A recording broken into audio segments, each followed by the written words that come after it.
If you like the video, make sure to like, subscribe, and comment for more videos like this. Doctors, nurses, and people who work in haunted hospitals, nursing homes, and similar places, what is the scariest paranormal, shadow, ghost, or other supernatural encounter you've had that made you question your own sanity? I work nights as a cleaning person at a hospital. So I work nights, and lately I've been cleaning in an isolated area. There are a few things I've seen, and last night I saw the figure much closer for the first time. I was sitting in a back lounge taking my break when I saw who I thought was a nurse step into the doorway and lean against the doorframe with her arms crossed. She looked in my direction and led away before exiting.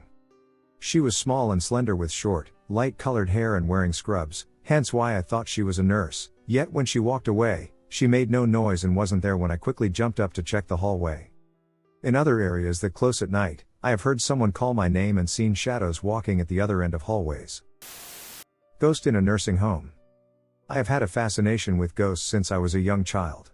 I grew up in what I believe was a very haunted house, built on very haunted land. I plan to go into more detail about my ghost encounters in the future. However, I want to tell you of an otherworldly encounter that I heard from my mother. My mother is a nurse, and she works at a nursing home caring for elderly patients, some of whom are immobile, senile, or close to death. She works the night shift, 7 p.m. to 7 a.m. The other day while I was visiting her, we began talking about our ghost experiences, something we do quite often whenever I come for a visit. She told me that one night while she was making her rounds, she found herself walking down a corridor that had no patients. I believe she said that it was an area where there was a nurse's station or a break room or something of that nature. I suppose it was probably a part of the building where patients aren't allowed to go. I'm not sure, though, because I've never been in the building. Anyway, she said that she was walking down this corridor and heard an older woman's voice behind her say, "Ma'am?" She said it sounded like a patient that needed something. My mother just thought maybe a patient had followed her down there and was asking for help. She turned around and saw that nobody was there. She said that this unnerved her a little, but she didn't think too much of it and continued making her way down the corridor. She said that she walked several more steps and heard the voice again, this time closer behind her saying, "Can you hear me?" The inflection in the ghost's voice was not of annoyance or irritation, but rather of surprise. She said the voice sounded shocked, as if it were unaware that she could hear it talking. My mother said she turned around again and still didn't see anything. She said she was freaked out at this point and got the hell out of there as fast as she could. This story gives me chills because whatever it was acknowledged my mother's curiosity. It knew that she had heard it and wanted to ask her personally if she could still hear. No matter if you're a skeptic or a believer, we can all agree that sometimes there are things that just can't be explained. Let me know what you think, and also feel free to tell me about a creepy thing that happened to you. Have a good week ahead. Yes. Nurse 2. We hear the best stories in long-term care. Our patients usually saw little kids on top of bookshelves. There was one facility that had its central supply in the basement. The doors would slam shut behind you. Supplies would seemingly slide off the shelves. We never went down there alone. I worked in corrections a few years ago. That facility was very, very active. Nothing too frightening, but you could tell when you had company. We have to laugh it off, don't we? Because this job is drowning us slowly, lol. My mother encountered something weird in the hospital when I was born. Does it mean anything, or did she just dream? So my mom gave birth to me 18 years ago. And she has told me and my family this story plenty of times. She seems excited to talk about the experience. But every time I look into her eyes, I can just see how traumatic the event was. And everyone just laughs it off and jokes around and tells her how insane it is. So I was in the hospital with my mom after I was born. And one night when she was going to sleep, it all happened. I was like in a separate bed across the room in front of her bed. The story goes that from nowhere this big green/gray monster creature that smelled so bizarre crawled up from under the bed and picked me up very gently. My mom panicked and screamed for help from other nurses and spammed the emergency button she had beside her bed. But no one came. The creature then walked over to my mom and growled something in her ear. She didn't understand what it said. And she had this strong feeling that the creature was going to take me with it. But she also said that she didn't even try to help me. She just felt how powerful the creature was and how big it was. The creature then gently took the emergency button and put it back where my mom got it, from the table beside the bed. It all happened in a span of like 1 to 2 minutes. The creature then growled in her ear, put me back into the bed I had been in, crawled under her bed, and vanished. She then started spamming the emergency button again for help, and then they came. My mom asked why the nurses didn't respond to the first signals, but they said they hadn't received any alerts or heard her screaming. The creature was big, she said, stood on 2 legs, and had long claws as nails. It was hairy and had a green/gray colorway with big horns. It had big yellow eyes and a big mouth. My mom also stated that it smelled so bizarre. Is this a paranormal encounter, or was it just a dream? Does it mean anything, or was she just tripping? My mom's part of the family is religious, and they all say that it must have been a demonic presence. Children's Hospital. This is a story from my student placement at a children's hospital. The hospital was established as a military hospital in 1914 and was used in both World War I and World War II. It was just shy of 100 years old when I was there. There were definitely parts of the hospital scarier than others, especially at night, but luckily I didn't encounter much myself. This is a story about one of the first wards I trained on. I was told that this ward was used as a fever ward in wartime. Someone even said it was an open-air ward with no proper roof, but I don't know if that part is true. Most of the strange occurrences took place during night shifts. While I was there, the nurses and students shared many stories with me about their experiences during night shifts on this ward. Cubicle 1. Cubicle 1 was said to be active at night. In the duration of time I was there was a baby in this cubicle. The baby was alone since the family had other children and couldn't stay overnight. The call button would go off throughout the night, despite being on the wall. There was also an incident of the baby's bouncer turning itself on overnight. The bouncer was battery operated, meaning it would rock itself and play music. The bouncer was on the floor, nowhere near the baby. The staff did not like Cubicle 1 at night. The bay consisted of 4 beds and was previously used as an HDU section of the unit. There was one particular bed space that some nurses wouldn't go near, even on day shifts. There were multiple reports by multiple children who stayed in this bed of a military man coming to visit them. He usually stayed at the end of the bed and talked to the children. Nothing malicious, the children were never frightened, but the repeated stories of the same man made the staff uneasy. As a side note, the most haunted place in the hospital was supposedly the mental health unit. These stories are also from other staff and students who had been there. A matron was said to be a very prevalent spirit there, seen by many staff. One parent even took a photo of her and showed it to the staff. There was a corridor, I'd what it was used for or where it went, that had chairs placed as markers. Anywhere beyond that point you were likely to bump into the matron or someone else. I've been in a handful of hospitals for my training/career. You want a ghost story? Go to a hospital. I was comforted by nurse ghosts in a Seattle hospital. In the mid-90s, I underwent another eye surgery in the hospital, expecting only an overnight stay. I had a bad reaction to the medication and ended up staying a week. During that time I was very restless and would flop around miserably. Then I felt the bed move like it had been bumped into, and it got my mind off pain. Initially, I thought the movement was caused by me, but then I felt additional small bumps on the bed, along with the sensation of hands moving down my legs, a touch on my arm, and the feeling that they were circling around the bed. I could sense at least 2 what seemed to be nurses. I could not see but could feel, and I did not feel fear. I understood their intent was to comfort me, and while I did appreciate that, I did say out loud, "Thank you for trying to help me, but please let me sleep, please." Immediately, everything ceased, and I subsequently enjoyed a restful sleep, allowing me to return home the following day. This incident happened at a Seattle hospital that was under renovation, and I happened to be placed in an empty wing down from the nurse's desk, and I was the only patient. My mom travels to different hospitals and scans charts for auditing. She went to one, and they had her set up in the basement because they were packed and it was the only available space, but it wasn't a dark and creepy basement, and there were a few people in and out while she was working. At one point a little old Hispanic lady came down and did some cleaning, talking a little bit to Mom while she did so. Mom didn't think anything of it, just assuming she was a member of the staff, until she happened to look up at the lady at one point and realized she was standing in a chair. Not on top of the chair, but standing in the same spot as the chair was, as if the chair were going through her. My mom isn't one to be spooked by things like this, and the lady had already talked to her and been very nice, so she just went about her work. A few months later my mom had some health problems, so we were at the same hospital. We overheard some of the nurses talking about the ghost in the basement, so Mom asked what the ghost looked like. They all said it was a Hispanic lady, but apparently she had never talked to anyone or been as clear to them as she had been to my mom. The nurse. From about 2018 to 2019, I lived in an apartment by the college I was attending. It wasn't an old apartment and wasn't made out of an old house. It didn't seem haunted at all. I didn't really even notice all that much to make me reach that conclusion. Sure, Sometimes I would smell the same food cooking around the same time in the mornings and evenings, and occasionally it would sound like someone was taking a step in the living room. However, I attributed both of these occurrences to the rooms on 3 sides of me. The footsteps could have come from someone above me, and the cooking could have been from anyone in the vicinity. I never even contemplated that it was haunted until one day. This was during the 2019 spring semester. I was graduating at the end of the semester, and so the school year was ramping up and stressing me out. I'd taken to taking naps during the day in order to cope with a broken sleep schedule and would oftentimes sleep during the day, lying face down on the bed to block out the light.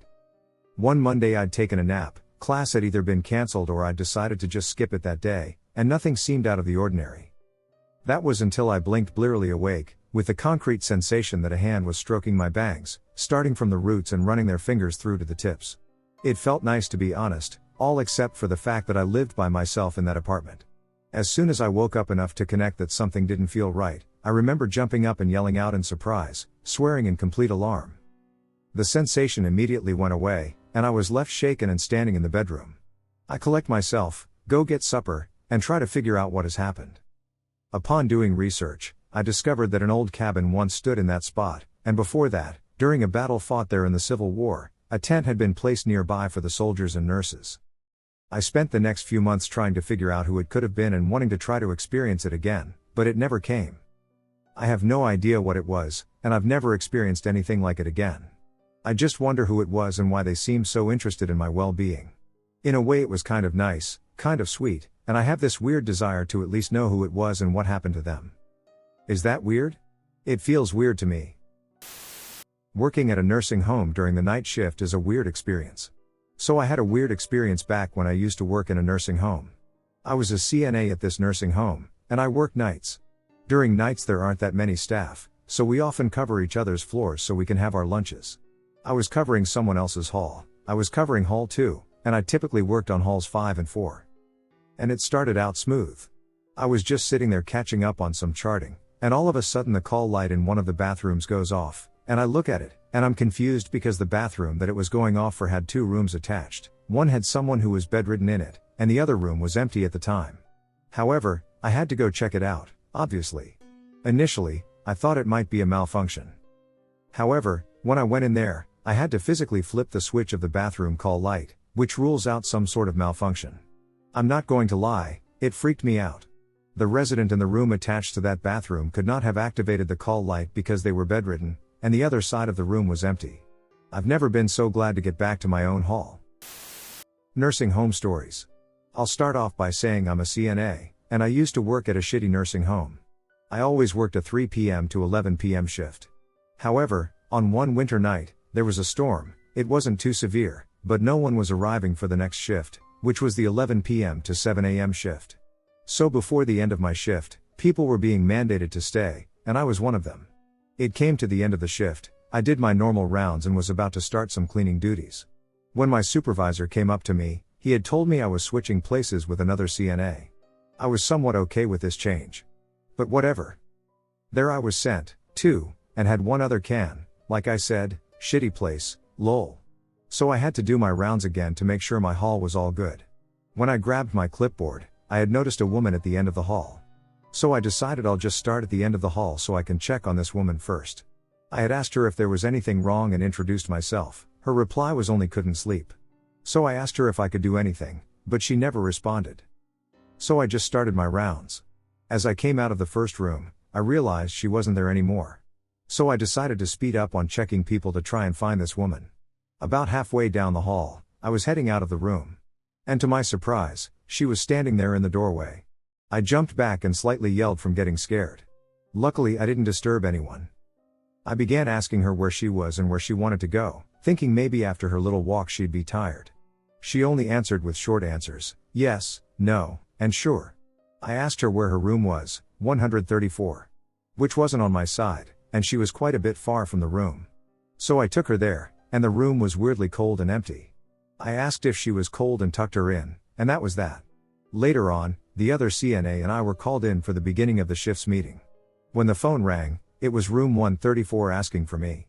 With that being said, I told the nurse about the lady being off and her little trip around the unit and asked why her room alone was so cold and empty. He answered with, "There's no one in room 134. That woman passed out 1 or 2 nights ago. I laughed, saying no way. I tucked her in and had conversations with her. Stop joking around. He showed me her documentation of her passing and then her empty room. I couldn't even fathom that had actually happened. It still is a huge shock to me. We are convinced that a room in our unit is haunted. It's that room that seems to have more patients die in it than any other room on the floor. Way before I started working there, one of our doctors got so frustrated with the number of deaths in that room that he nailed an angel holding a rosary outside the door. This doctor actually passed away a few years ago due to cancer. Story time. I've taken care of patients in this room and have had some spooky experiences.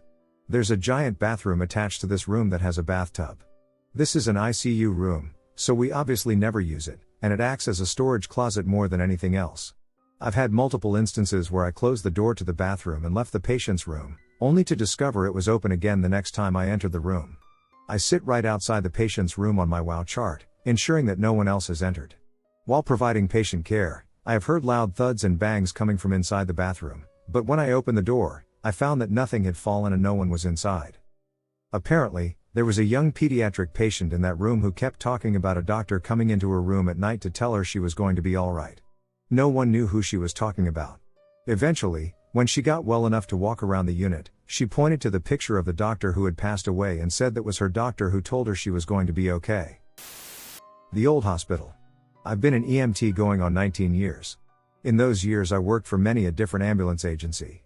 One agency I worked for was a hospital-based 911/interfacility ambulance provider. Because it was owned and run by a hospital company, many of our stations were in the hospitals themselves. One of these hospitals was a small rural hospital in a very small town in New Jersey. Years ago, smaller hospital companies like the one I worked for were struggling financially, and larger corporations came in to buy out the smaller ones. When this company came in, it decided to close this hospital permanently. It was a gradual closure. First, they shut down the medical floors and other services while keeping the ER open, but only during normal business hours. This too was shut down months later. Our station here was unaffected, and we had 24/7 access to this now empty of humans hospital.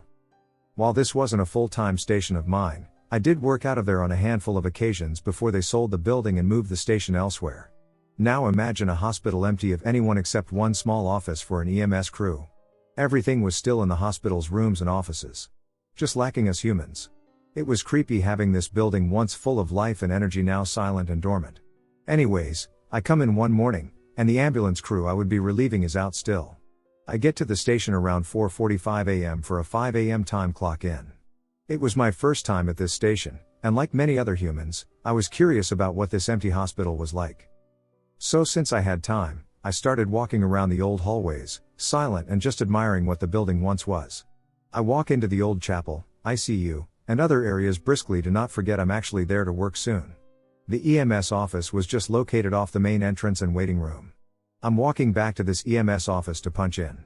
As I'm walking back, I start hearing whispering, clear as day, and whispering voices. At first I couldn't tell where they were coming from until I started getting closer to the waiting room. They got louder but were still whispers. I was thinking, okay, maybe the one security guard they had staffed was sitting in there on the phone being silent. As I walked into the dark waiting room, nothing, no one, and the voices stopped. I punched in, but I didn't spend much time there during the day. Days later, I worked there again. This time I'm working with someone else who also never worked there before. Like me, she was just as curious about the building. I took her around the areas I knew and told her about what I witnessed only a few days earlier. We are once again walking back to our office near the waiting room. We are just talking when she interrupts me and asks me if I heard something. I didn't, but the silence revealed what she was hearing. Once again we start hearing whispering voices. The voices were clear, but we could not understand what was being said. As we tried to find the source, this time it was coming from an old office just outside the waiting room. As we walk in, nothing is empty except for a desk. The voices stopped again. It was amazing that I had someone there to tell me I wasn't just hearing things and to witness what I did. After that, I never had a chance to work out of there again, as the hospital building got sold and the station was relocated elsewhere. This building still exists to this day. Vacant and waiting for redevelopment, I suppose. Last I drove by it, it was untouched, surprisingly. I worked in a hospice for many years. One particular room had a ceiling corner that numerous patients would engage with in different ways. Some people would be mute and just stare at the corner, some people would point at the corner, some would smile and laugh, and others would specifically name family members that had passed before them. It just became routine for me. I'd enter a room and ask a family member how the resident was doing, and they'd report that they had begun saying their deceased sister's name while pointing to this specific corner. I'd ask if they'd ever done something like this before, had any moments of confusion, and the family would report it was new behavior. After a year or so of working there and experiencing this, one time staff were discussing ghost stories in the staff room, and an older staff member mentioned that they had one time had a medium come to the hospice and reported that there were portals in this specific room and another in the basement. I typically do not believe in ghosts or paranormal activity, but I truly cannot explain this phenomenon. Everyone seemed happy/comforted by whatever they were seeing in this corner, so I just stopped questioning it. Old nursing home ghost story in Northeast. I worked at an assisted living facility that was in the Northeast. 2 buildings were extremely old on the property, dating back to 1747. One was a stone house with a barn, and the other was a hospital/nursing home. My actual facility wasn't built until 1890 and was a hotel at first but converted to a nursing home in the 1990s. You can just feel the history of being on the land. Most disturbances happened in the older hospital/nursing home. We used it for storage while we were updating the newer facility. My first boss made the mistake of going into it by himself at night. There was no power to that building, and he ended up getting locked in there in the pitch black. He called me up and begged me to come open the door. The call was garbled and not clear. There was a lot of static, and it felt as though I was receiving another call on the line. When I got there, I couldn't budge the door. He was pulling on the other side of the door. I finally got him out, and you can tell he was spooked. He told me he put something to keep the door propped open, but it was moved about 5 feet from the door. As if someone had moved it and the presence were holding the door shut. My boss told me that he heard sounds upstairs, such as footsteps and running, as well as noises from things moving around in the basement. After that day, we made a rule. No one goes in there alone. It was just one of those places where the hairs on your neck stood up and you always felt a chill. I heard the sounds too a few times, so we got creative. I told him if this place is haunted, I want to try to capture the ghosts either on my phone or recording. The next day, we needed to retrieve some lumber that was stored inside, and we heard running sounds coming from upstairs again. We got to the staircase, and a mist started to come down it. It was only about knee-high, but when it got to the last 10 steps, a shape started to emerge. It took a few steps down, and then the mist dissipated and disappeared. We felt such a chill, yet it was summer. We were both in shock, but at the same time, we were pretty excited to see something like that, so we ran as fast as we could out of there. When we got back to our facility, we were speaking with some of the staff about what we saw, and it was amazing how others who went into that building had similar experiences. We also were told about some hauntings in the actual nursing home. Night was the worst being there. Your mind would play tricks on you, you always felt like someone or something was staring at you, and the sounds were as if the spirits of those who died there were trying to contact you. There was one wing of the nursing home that seemed to be where other hauntings took place. People always would hear doors slam. Sometimes we'd hear that from far away, you'd see a faint image of a person crossing the hallway. We even had one contractor walk off a job because he saw something. I definitely think the place was a magnet to ghosts and spirits, especially since so many people had died in that area. I also believe some people are more intuitive in seeing and feeling presences. Others just go by not knowing or caring. Anyone have any similar stories? The little boy. It was a couple of years ago. I had fallen and broken a piece out of my shoulder and had to go for an operation. All went well, and I was in a ward by myself. That night at 2 a.m. I awoke and looked next to the bed and saw an outline of a woman with red lipstick and smoking a cigarette. It was dark around her, so I couldn't make out her features. I only saw the smoke coming from the cigarette, and she said, "Let me in." It was a raspy voice, and I thought that maybe the pain meds had caused me to see her. She asked me again to let her in, and I froze. I am not a small guy, I am 6 feet 2, and at that moment I felt like a small child. I tried to move away from her and closed my eyes. When I opened them, she was gone, but I could still smell her cigarette. Thinking the nurses were playing a trick on me, I walked into the hall, and a little boy was running around. He was about 5 or 6 with blonde hair. Now you need to know that the nurses have desks in the hallway in case they need to get up and help a patient at night. All were asleep. I couldn't understand why the nurses did not wake up, so out of fear, I went back to bed and must have dozed off while waiting for morning. I asked the nurse about the little boy, and she told me that a little boy had passed in the afternoon yesterday. I told her about the red-lipped lady smoking, and she went pale and said that this wasn't the first time she had visited, but as the story goes, if you let her in, you are not long for this world. She said the 5-year-old boy was having nightmares about a lady smoking, she must have visited him, and he let her in. It's been 5 years, and I keep waiting for her to be next to my bed asking if she can come in. I've got one. I used to work nights in a hospital lab. We were 2 floors straight up from the morgue, with stores/supplies on the middle floor. The night shift included QA rounds, taking down the temperatures for 40+ freezers, fridges, and incubators across all 3 levels. One time I was so convinced I saw a patient/figure dart across a doorway that I actually called security. No one was found during a physical sweep. The security tapes show me whipping around in surprise and standing up, but no angle of what I saw. The secure floor and keypads all showed no entry attempts. My shift buddy, a blonde woman in purple scrubs, was across the street at the 24-hour Tim Hortons. I very clearly recall seeing the reflection of someone with dark hair and white walking past the doorway behind me on the screen/equipment as I was logging the blood culture temps. I turned around and saw the figure as it just passed the doorframe, and I yelled, "Hey, hey, this is a secure area," but by the time I popped my head out into the hall, there was no one there. Turns out, right around when I saw the figure, my great-uncle who had been admitted upstairs, unbeknownst to me, passed away. This is the main experience that turned me away from strict materialism. That hospital is haunted for sure. The old TB hospital. I lived in a mobile home park years ago. It had a main building that had the office and some studio apartments. There was an upstairs that no one went up to. It had all been nurses' quarters, where they lived when it was a tuberculosis hospital. The apartment still had the crematorium chimney visible above some of the lights near the stove. A lot of sick people passed away there way back when. My mobile wasn't too far from that original building. A lot of tenants in that building said they could feel ghosts there. I felt something too.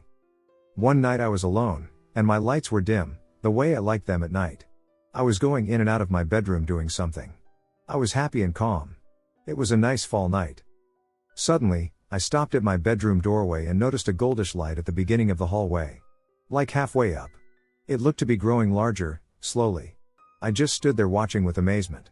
I felt no fear of the golden light that was slowly growing, despite it not coming from any visible light source. The light slowly grew into a short person. His legs, at the calves and down, were not there. I was in shock. I was starting to get scared. I was alone. He steps fluidly out of the hallway and comes just a little bit towards me. He had his left arm and hand stretched out. He looked very weak. He was an older man, emaciated, with an overgrown long beard and scraggly, messy long hair. He was quite bony. He was wearing only an oversized cloth diaper and nothing else. This poor man looked ill and distraught. He was in a lot of pain. I could feel his pain and emotions, everything. I stopped being scared because I knew at that moment he didn't want to harm me. He only wanted my help. I felt that he had been lingering there like he was still alive. All I kept thinking was this poor man needs to move on into eternal rest and much deserved peace. I could feel that he had been one of the TB patients. I kept praying and telling him to pass over towards the peace you deserve. Felt like it took 15 minutes or so for that to happen. As he was slowly leaving, I could feel his peace and love. His eyes closed, his arms stretched out, and his golden lighted body was slowly disappearing like a mist. It was scary, then sad, then beautiful. He was gone. I bawled my head off. I pretty much kept this to myself. I only told my best friend. Where I lived, people would think you were going crazy. This really happened. So, I'm fresh out of nursing school, and it's my first night shift just off orientation. I've got this 90-year-old patient in for sepsis, and she's got this eye mask on the whole time. A little odd, right? Anyway, it's around midnight, I'm heading to her room with her 4 antibiotics, ready to check her vitals. As I get closer, I see something out of the corner of my eye through her door window. There's this tall, skinny dude in a suit bent over her. My heart drops because, it's the middle of the night, and there are no visitors allowed. I throw open the door, ready to confront whoever's creeping in there, but nope, it's just her, sound asleep.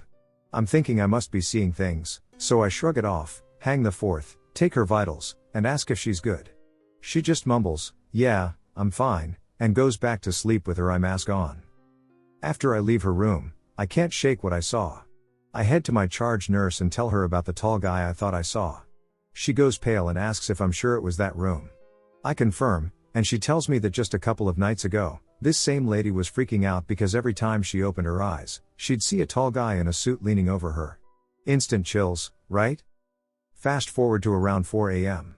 I head back in to check her again. I ask her to describe what she saw. And lo and behold, she starts saying there's a faceless, tall guy in a suit who leans over her when she wakes up. That's when it hit me, this was the same figure I saw. The poor lady only wore the eye mask so she wouldn't have to see him. I've shared this wild story with my coworkers, and it always creeps them out, especially since my charge nurse and the patient both backed it up. It's one of those things that makes you wonder what else might be hiding out in the hospital during the night shift. Want to share my experience of seeing the spirit of a child when I was 17 at a hospital. Quick backstory, I wasn't the patient in the hospital. One of my sisters was in the ICU due to seizures, but she is okay now. The sighting took place around midnight. This was way back when hospitals had the old box TVs up in the corners of the rooms and even the waiting rooms. Our parents were back in the room with my sister visiting her while I was in the small little waiting room because only 2 people were allowed back there at a time. The door to the waiting room faced the end of the hallway where you'd either go left or right. I was watching TV when I thought I had seen something move out of the corner of my eye. I originally ignored it, but it happened again, so I decided to look to see if it happened again. When I looked directly at the end of the hallway, I saw what looked like the spirit of a little boy who couldn't have been more than 5 or 6 years old. At first it didn't dawn on me that I could see right through him and see the wall behind him. He apparently didn't notice me because he ran back and forth a few times then disappeared. Certainly no child is going to be alone on the ICU floor, especially at midnight, and definitely won't be running back and forth through the hallway. He didn't make any sound that I recall. It could have been a residual haunting, especially since he just ran back and forth a few times and didn't acknowledge my presence. It didn't scare me, but I felt kind of sad for the child. That was my third experience with the paranormal after I turned 16. Once I turned 16, it was like a switch was flipped and I was opened up to the paranormal. Psych nurse. Story 1. Told to me by a veteran of psych security. He was working in ed psych that night, and a particularly combative, hyper-religious patient was restrained in 4 points to a big, heavy, regular hospital bed. Security and his partner were called to the scene because the staff was attempting to manage the patient. I don't remember the exact details, but it might have involved range of motion exercises. The patient became agitated again, started screaming, and then appeared to begin speaking in tongues. As the patient was freaking out, my buddy saw the bed begin to lift off the floor, first on one side, then on the other. He was frozen for a few minutes watching this happen, unable to believe it, and maybe the other staff was too. Eventually, he regained his composure and assisted the staff in calming the patient down. Once things were settled, he stepped out of the room and asked his security coworker, "Did you see that?" And the coworker said he'd seen it too. Story 2. I work in a hospital that is a semi-new building, maybe 30 years old, but it was built on the site of a previous building which had housed the psych hospital for decades prior. There were some successful suicides in the old building, many years ago, and a few medical deaths in our building over the years. My coworkers swear it's haunted. I was working charge one night a few months back, and my coworker called from the pediatric unit in the basement, freaking out and asking me to come down and look at something. Security showed up too, the same dude from the last story, actually, and seemed a bit freaked out himself, which I found weird because he's not an easily rattled guy. Went down, and they showed me a patient room that was closed for construction, door locked. It had been locked all night, and staff had been in and out of the hallway constantly. Nobody had unlocked it. Then I was shown a single frame from the security footage, although I couldn't see the entire video due to security reasons. In the footage, you can clearly see the door is open and the head and shoulders of a young black boy with short hair lying on the floor in the open doorway. According to security, the image was visible for a few minutes on the footage. Obviously, this could have been a prank. I only saw one screenshot. But my coworkers were pretty riled up about it. I don't believe in ghosts, but if their story is true, I don't have an explanation. One other thing, apparently, one of the patients who had recently stayed in that room before it was closed for repair was a young man who tragically committed suicide not long after discharge. Nursing home entity. I have never shared this experience anywhere prior to today, and I find it difficult to recount the story because it genuinely affected me for a period of time.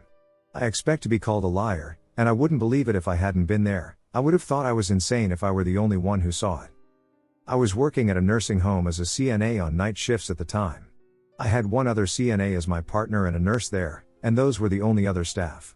We had just finished our rounds, and all the residents were asleep or at least in bed. My coworkers and I decided to play cards for a bit until someone needed something / our next rounds.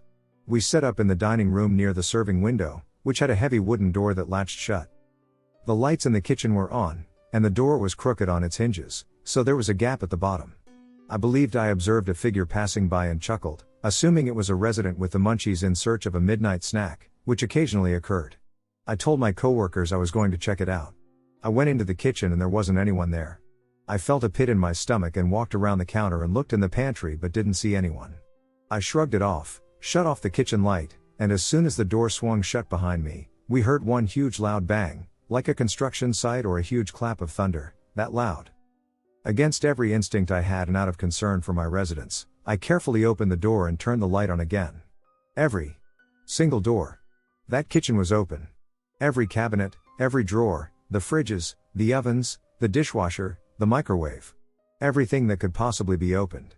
We just looked at each other, silently shut all the doors back up and watched Cartoon Network on the same couch in the TV room until our next rounds. We asked the residents in the morning if they heard anything, but not one person heard. It was loud enough that it rattled the doors. Even if they were all asleep, it would have been impossible for it to go unheard, and I know at least a few were. Nursing homes are obviously a hotbed for death, sorrow, and negativity. Especially the one I worked at. The conditions were awful and hazardous, with no support from administration, and the nurses were often drunk and neglectful, you name it. A few select coworkers and I seemed to be the only ones who cared. We bought them toiletries and treats with our money. We made report after report, and no one seemed to care. We had many former drug users / alcoholics on hospice and elderly people whose families never visited them. I wouldn't be surprised if more than one poor soul found themselves trapped and angry in that hellhole. I remained solely for the sake of my residents, and following this experience, I could no longer continue. I used to work at a haunted psychiatric hospital. For some background, I've been a behavioral health nurse for about 12 years, and my first job was at a freestanding mental health facility in the South. The original plantation, owned by a wealthy Irishman who immigrated here in the 1700s, uniquely constructed this facility. The original plantation house is still there and is now used as the business office, and the hospital itself was constructed to be attached to it. If you explore the campus, there is a small graveyard with the original owner's tombstone as well as some other family members of his. Additionally, there is a sign that says something along the lines of "This is dedicated to the slaves that worked and died on this plantation." Anyway, one of the stories that has been passed down among the employees there for decades is that a young girl in the Irishman's family, one of his daughters or grandchildren, passed away on the plantation at a really young age, that her ghost lingers around the house and the facility, and that there are certain patient rooms that have an unusual amount of paranormal activity. One day I was walking past one of these rooms, and in my periphery, I saw a young girl who looked to be about 9 or 10 years old sitting on the bed. She was wearing a colonial-looking dress appropriate for the time in which she was alive and looked me directly in the eyes when I turned to look at her. I was incredibly startled, and my mind raced for a few seconds trying to convince myself that she wasn't there. I walked a few feet past the room and gathered my courage to go back, and she had disappeared. She didn't have any ethereal qualities, nothing otherworldly or strange. She literally just looked like a real person sitting right there in plain view. During my time there I never heard of anyone else who saw her as clearly as I did, but every once in a while one of my coworkers or a patient would experience something strange, like doors opening and slamming shut. I recall a specific patient who rushed out of his room, looking pale, and reported that while he was lying in bed, his bathroom door slammed shut on its own, making a noise loud enough for me to hear from the nurse's station. This patient was there for addiction and had no history of hallucinations. Just thought I'd share. Ooh, I love medical ghost stories. I could write a book on all the ones I've heard over the years. This is one that happened on a unit I worked in about a year ago. For reference, I believe in ghosts and the supernatural. I'm also very pragmatic about my approach to them. But this one is weird. Note, all identifying information has been changed for confidential purposes. In the unit I worked in, we used cordless phones to communicate. The shift was winding down, and I was just messing around on my cell phone.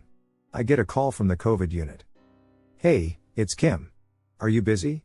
"Nah, just killing time until Days gets here." "What's up?" The call light for 512 keeps going off. Pregnant pause, "So?" "Answer it."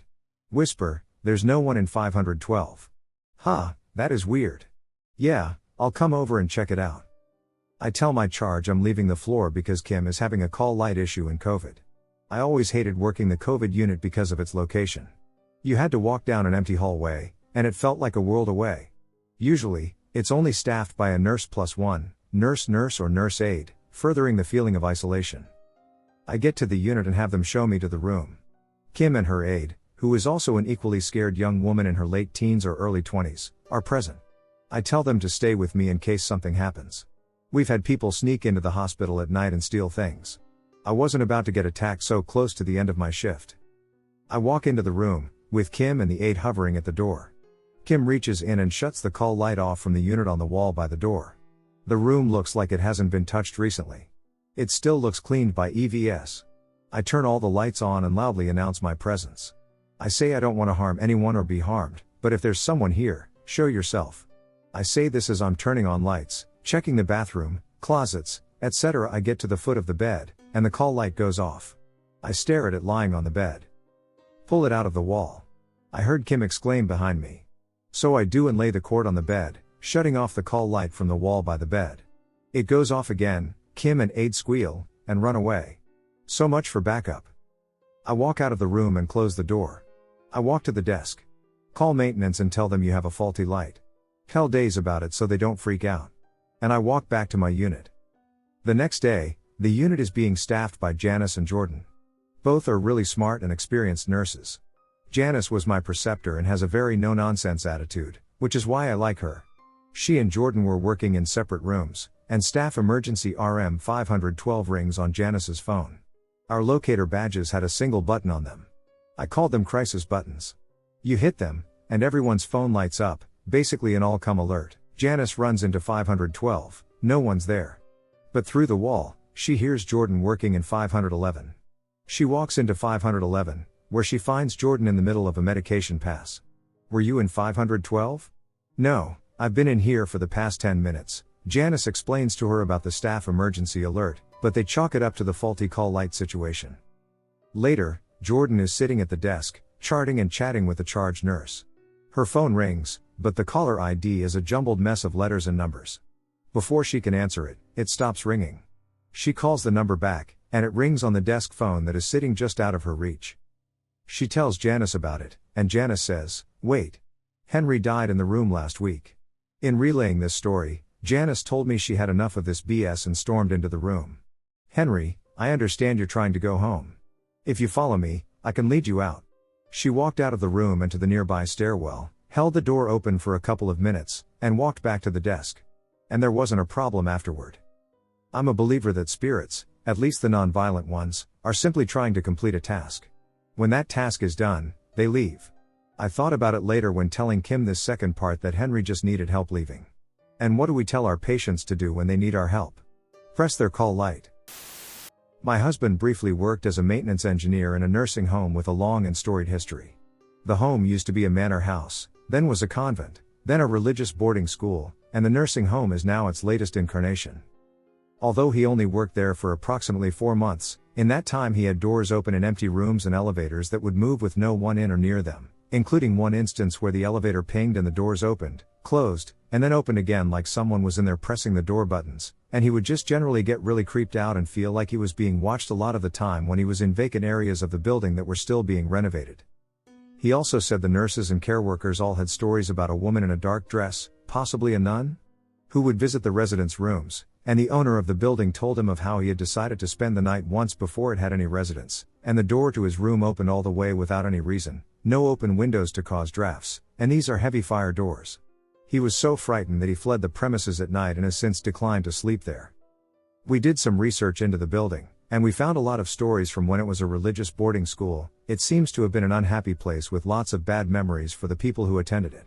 The women who used to be students all seem to have the same memories of it being isolating, humiliating, and depressing, with the nuns being very strict and emotionally distant from their students. It was also quite physically uncomfortable because it was dirty, smelly, and not very well heated. With regard to why buildings with intense emotional history seem to harbor more of these events, my personal belief is that high emotions can supercharge the atmosphere. This then creates an energy source for energy-based beings to move freely through. The more emotions a place has, the more it charges the atmosphere and fine-tunes the antenna, making it easier for physical and energy beings to connect. It's not limited to negative emotions. Old buildings are just less commonly associated with happy uses, but loved objects with strong happy memories could still create attachment. Alright, I'm game. Hospital grounds, at least.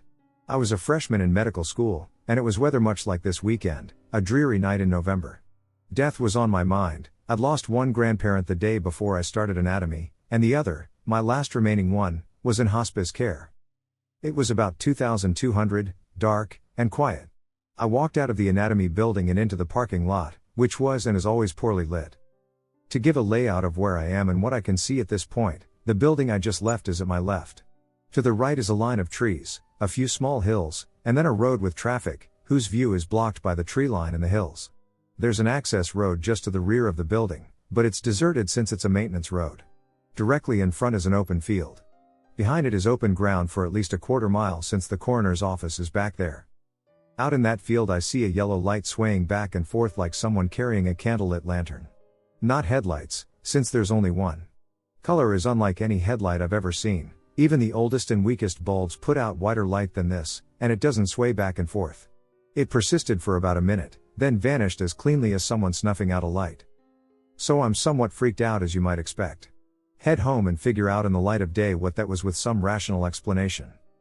The next morning I'm sitting down with a street map of the area, and I can't make a line of sight where it would be possible for a headlight to be visible there, since either hills would be in the way or the car would be facing the wrong way, unless someone was off-roading in the field, and it shouldn't just vanish. So on my rare day off I head back over to walk that field and try and make sense of it. No tire tracks, and the ground was soft, so strike the off-roading idiot theory. I spot a huge number of small gray bricks laid in the ground. Just a gray brick and a number. Turns out the medical school was built on the town asylum's grounds, and that field was their cemetery. Those gray bricks were what passed for headstones.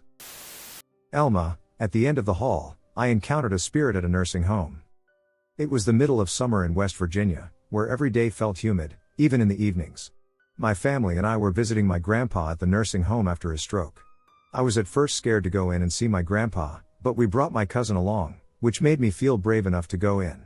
When I first walked into the nursing home, my first impression was the cold draft hitting my skin and the sight of a bunch of old people in the waiting room. While my grandma and my aunt were signing us out after our visit, my sister, cousin, and I decided to wander the halls. Making jokes along the way and laughing, then we see her. At the very end of the hallway, an elderly woman sat in her wheelchair outside her room. We stared for a while until she smiled and started waving us over to her. There was something about her that seemed a little creepy, like she was out of it, but we still decided to go up to her. It wasn't a long walk until we reached her. The first words to come out of her mouth were, "You children are so young and pretty, you need to live your life with God." Then she paused, her eyes going wide as if seeing something none of us could. "Wait," she whispered, "are you angels?" We froze, not out of fright but out of confusion. My sister started smiling, almost letting a giggle slip. My cousin, on the other hand, looked scared shitless. My cousin was already terrified enough, but the elderly woman started smiling. "My husband and my son told me that I'll be going to heaven soon," she said softly. My cousin's voice trembled a bit. That's scary." "Don't be scared, sweetie," the woman said. "I'm going to be with God tomorrow." The silence started to get awkward and sort of scary. "Okay, sorry, ma'am, we have to leave," I said quickly. She was quick to respond, "Will you children be coming back tomorrow?" Me trying to be polite, I said yes even though we weren't. When we got back to the front, my grandma and aunt were almost done signing us out. We asked the receptionist about the woman in the wheelchair at the end of the hall. Her name was Elma. The worker didn't have an excited face. "Elma unfortunately has dementia, she says whatever comes to mind sometimes," and then she gave us a slight smile. We didn't think much of it until a week later. We came back to visit my grandpa again, and there she was, Elma, sitting in her wheelchair in the exact same spot right outside her room, down the hall. She looked the same, though something about her seemed empty, eyes staring at nothing, but she was still able to glance at us, slowly waving. Later, after greeting my grandpa again, all three of us wanted to wander the halls. We walked past the same hallway Elma's room was in. Even though we'd seen her earlier, there was no sight of her. Being curious, we walked down the hall. It seemed eerie in a way, with everything so quiet in that particular hallway. Elma's wheelchair was still in the same spot we'd seen her last, but it was empty this time. Curiosity got the best of us, so we decided to peek into her room. It was completely bare, the bed was made, and the tables were all empty, as if it were a whole new room. Maybe she got moved? It was towards the end of our visit again, so we headed back to the receptionist. Why is Elma's room empty? Did she get moved? She waved at us today. The workers faced her, confused and pale. That shouldn't be possible, she said slowly. Elma died last week. It's been 3 years now, and I still talk about it with my cousin. What was that whole situation about? Did we really see her the second time? Or was I just imagining things? But how did all of us see her? This happened at a facility I worked at. A blonde-haired, blue-eyed child would show up just before a resident's death. I worked on multiple wings/floors. Some residents never left their beds, so they couldn't relay info to each other. The workers could have been swapping stories, but the aides/nurses ancillary staff would normally keep such discussions private. One female resident, lucid and with no dementia, was ringing her call light during the third shift. I go in and ask how I can help. She said, "Get those kids out of here, they are running around playing, and I can't sleep." I assured her nothing was there since families had left long ago. Certainly no children in the building. She was adamant there were. A few hours later, she started yelling and ringing her call light. Aides, another nurse, and I went into her room. She said, the little boy was on top of the cabinet, laughing and bloody. I asked her what he looked like, she told me details. I don't get creeped out easily, but this was off. I heard complaints from patients regarding these kids, but not with blood on them. Her room was set up so ambient light could come in with her curtain drawn. She had a private room. She was found on the next shift dead, won't go into detail for HIPAA reasons. Her sightings happened around the 3 and 4 a.m. hours. Vitals were fine, no care of pain. I knew to check because this kid thing happened prior to death all too often. I mentioned it in the shift report, what she said, as it is a common harbinger of death at that facility. She wasn't on any psychotropic medication, only Tylenol for pain. Now, I wouldn't have thought this was odd, however, this was the third time I've personally heard of the blonde kids waking patients up before their deaths. This typically occurs 2 days or hours before death. Even one of the patients, who was completely demented and later passed away after yelling "Get off my bed," also talked about seeing children. Same description minus the blood. They usually complained of a boy or 2 boys, sometimes a girl. All blonde. Other nurses that have been there longer than me told me when I first heard of this occurrence that it was common at the facility. Now, regarding the history of this place, it was originally a poor farm, and during the construction of the new building in the 1950s, graves were discovered where the parking lot is currently located. I could add more but will refrain for now. All of this is documented in the library. Additionally, bones were found during renovations in 2012, and I believe this was reported in the local newspaper. The county was called, and they were left. I was always too busy and never experienced anything paranormal myself there. Other nurses have detailed accounts, and one stopped working there due to seeing a black mass floating at the end of a hallway. Nursing home. So some years ago I worked at a nursing home. We had many experiences, from weird happenings in the bathroom to voices from nowhere and seeing curious orbs on videos, but I have 2 stories I wish to share. The first being very sad and the second being scary. Now, as I mentioned in my last story, I'm very sensitive to spirits. I can both hear them whispering and feel them around me. The first story was about a woman named Nancy, names changed for privacy. When Nancy first came to live in the home, she was mentally stable, but within months, she began to experience falls and, sadly, started to rip up her skin with her nails.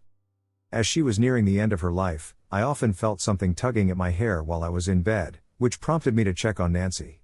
I would check in on her since she was still hanging in there, but as I walked out and down the hall, I felt overwhelmed with sadness for reasons I didn't understand. Despite this, I checked on her multiple times that day, and each time, the same feeling would occur.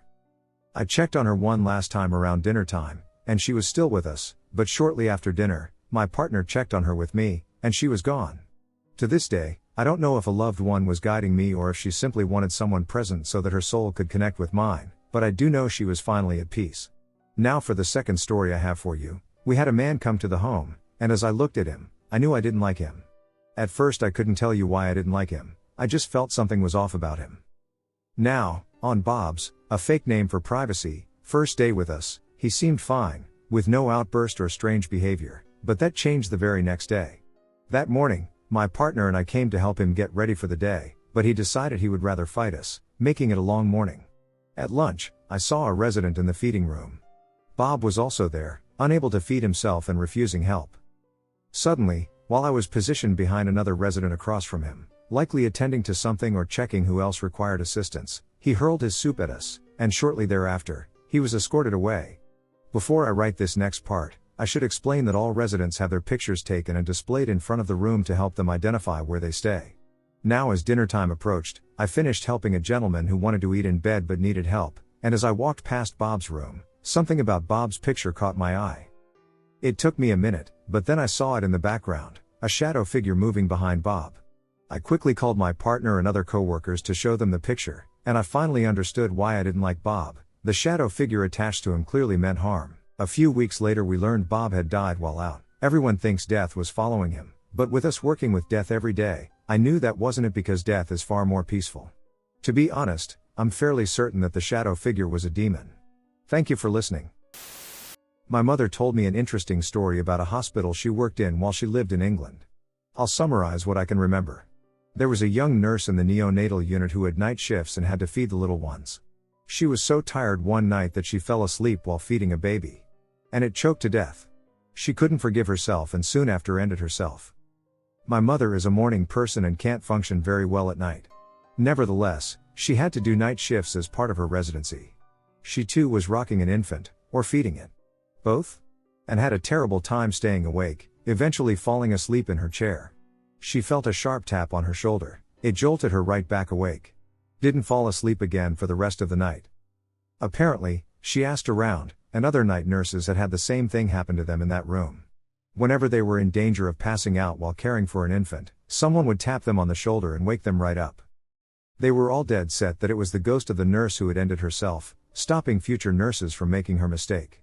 Something to do with the timing. I think the nurse that ended herself did it while my mom was studying, so it wasn't like an ancient ghost story. Make of it what you will? I was rotating in a rural country hospital. I was on nights with a rural family/emergency physician, so we basically took care of the entire hospital at night while we were on shift. We typically saw around one patient an hour. On a particularly quiet night, the nurses would advise me to rest in a patient bed located on the top floor of the hospital. Sometimes, employees would sleep on the hospital's unused top level if they were working nights. I find a room, and it is overlooking the small city park. The snow is coming down, and the halogen lights are the only thing cutting through the thick, snow-covered darkness. I go to sleep, and then I wake up about an hour later freezing. The old school heater was next to the window, so I got up to turn it back on. Click. Click. Click. I hear as I turn the dial to heat. Only, I didn't turn it a third time. The third click was a soft click on the glass window. I look out of the window and see a figure in the snow standing in the park, under the orange glow of the halogen lights, looking at the hospital. No, they were looking at me. Chills instantly went through me, and I drew away from the window. I returned to the bed, facing away from the door. I looked for a trail of footprints, but in that moment the winter storm really picked up, and I could no longer see out the window. I went back and sat on the bed, with my back facing the door. I was just staring out the window, trying to process what I had just thought I saw. Then there was a knock on the door. I spun around only to see the ED nurse poke her head in through the door to let me know we had a patient in the ED whom I needed to see. I never saw the dark figure again, and I hope I never do. Room 132, Strange Occurrences in Nursing Home. First off, I believe that natural causes can explain 99% of so-called paranormal experiences. However, I am open to believing that there is something out there. The following are a few of my experiences working at a nursing home in Texas sometime in 1995 or 1996. The nursing home had a hallway dedicated to Medicaid recipients. I worked the evening shift, which ended about 10 or 11 p.m. I think. There were weird things that happened here and there, but the epicenter of weirdness seemed to be room 132 in the Medicaid hallway. The pipes in the bathroom made odd noises, which wasn't too unusual, but that was only the beginning. Every single person that ended up in that room seemed to go crazy or die within a few weeks. There was one nice old lady whose name now escapes me. Her family ended up running out of money, and she was moved to room 132 in the Medicaid hall. She was always super nice, but within a few days of moving to room 132, she began to act really mean toward people or complain about really strange things. I only worked that hallway occasionally, but when I did, I would have to turn the water off in the bathroom sink or shut the closet door repeatedly throughout my shift. One night I put this poor woman to bed, and she seemed terrified of her room. I felt bad to leave her in there. Her call light came on a couple of hours later. I went in and asked her what was wrong. She asked me to lock the wheels on her wheelchair because it kept rolling back and forth. When I checked the wheels, the brakes were on. This kind of freaked me out, but my patients were sometimes a little senile or crazy. I pretended to lock the wheels and told her it wouldn't move anymore. Later that night, before my shift was over, I went back to her room to change her.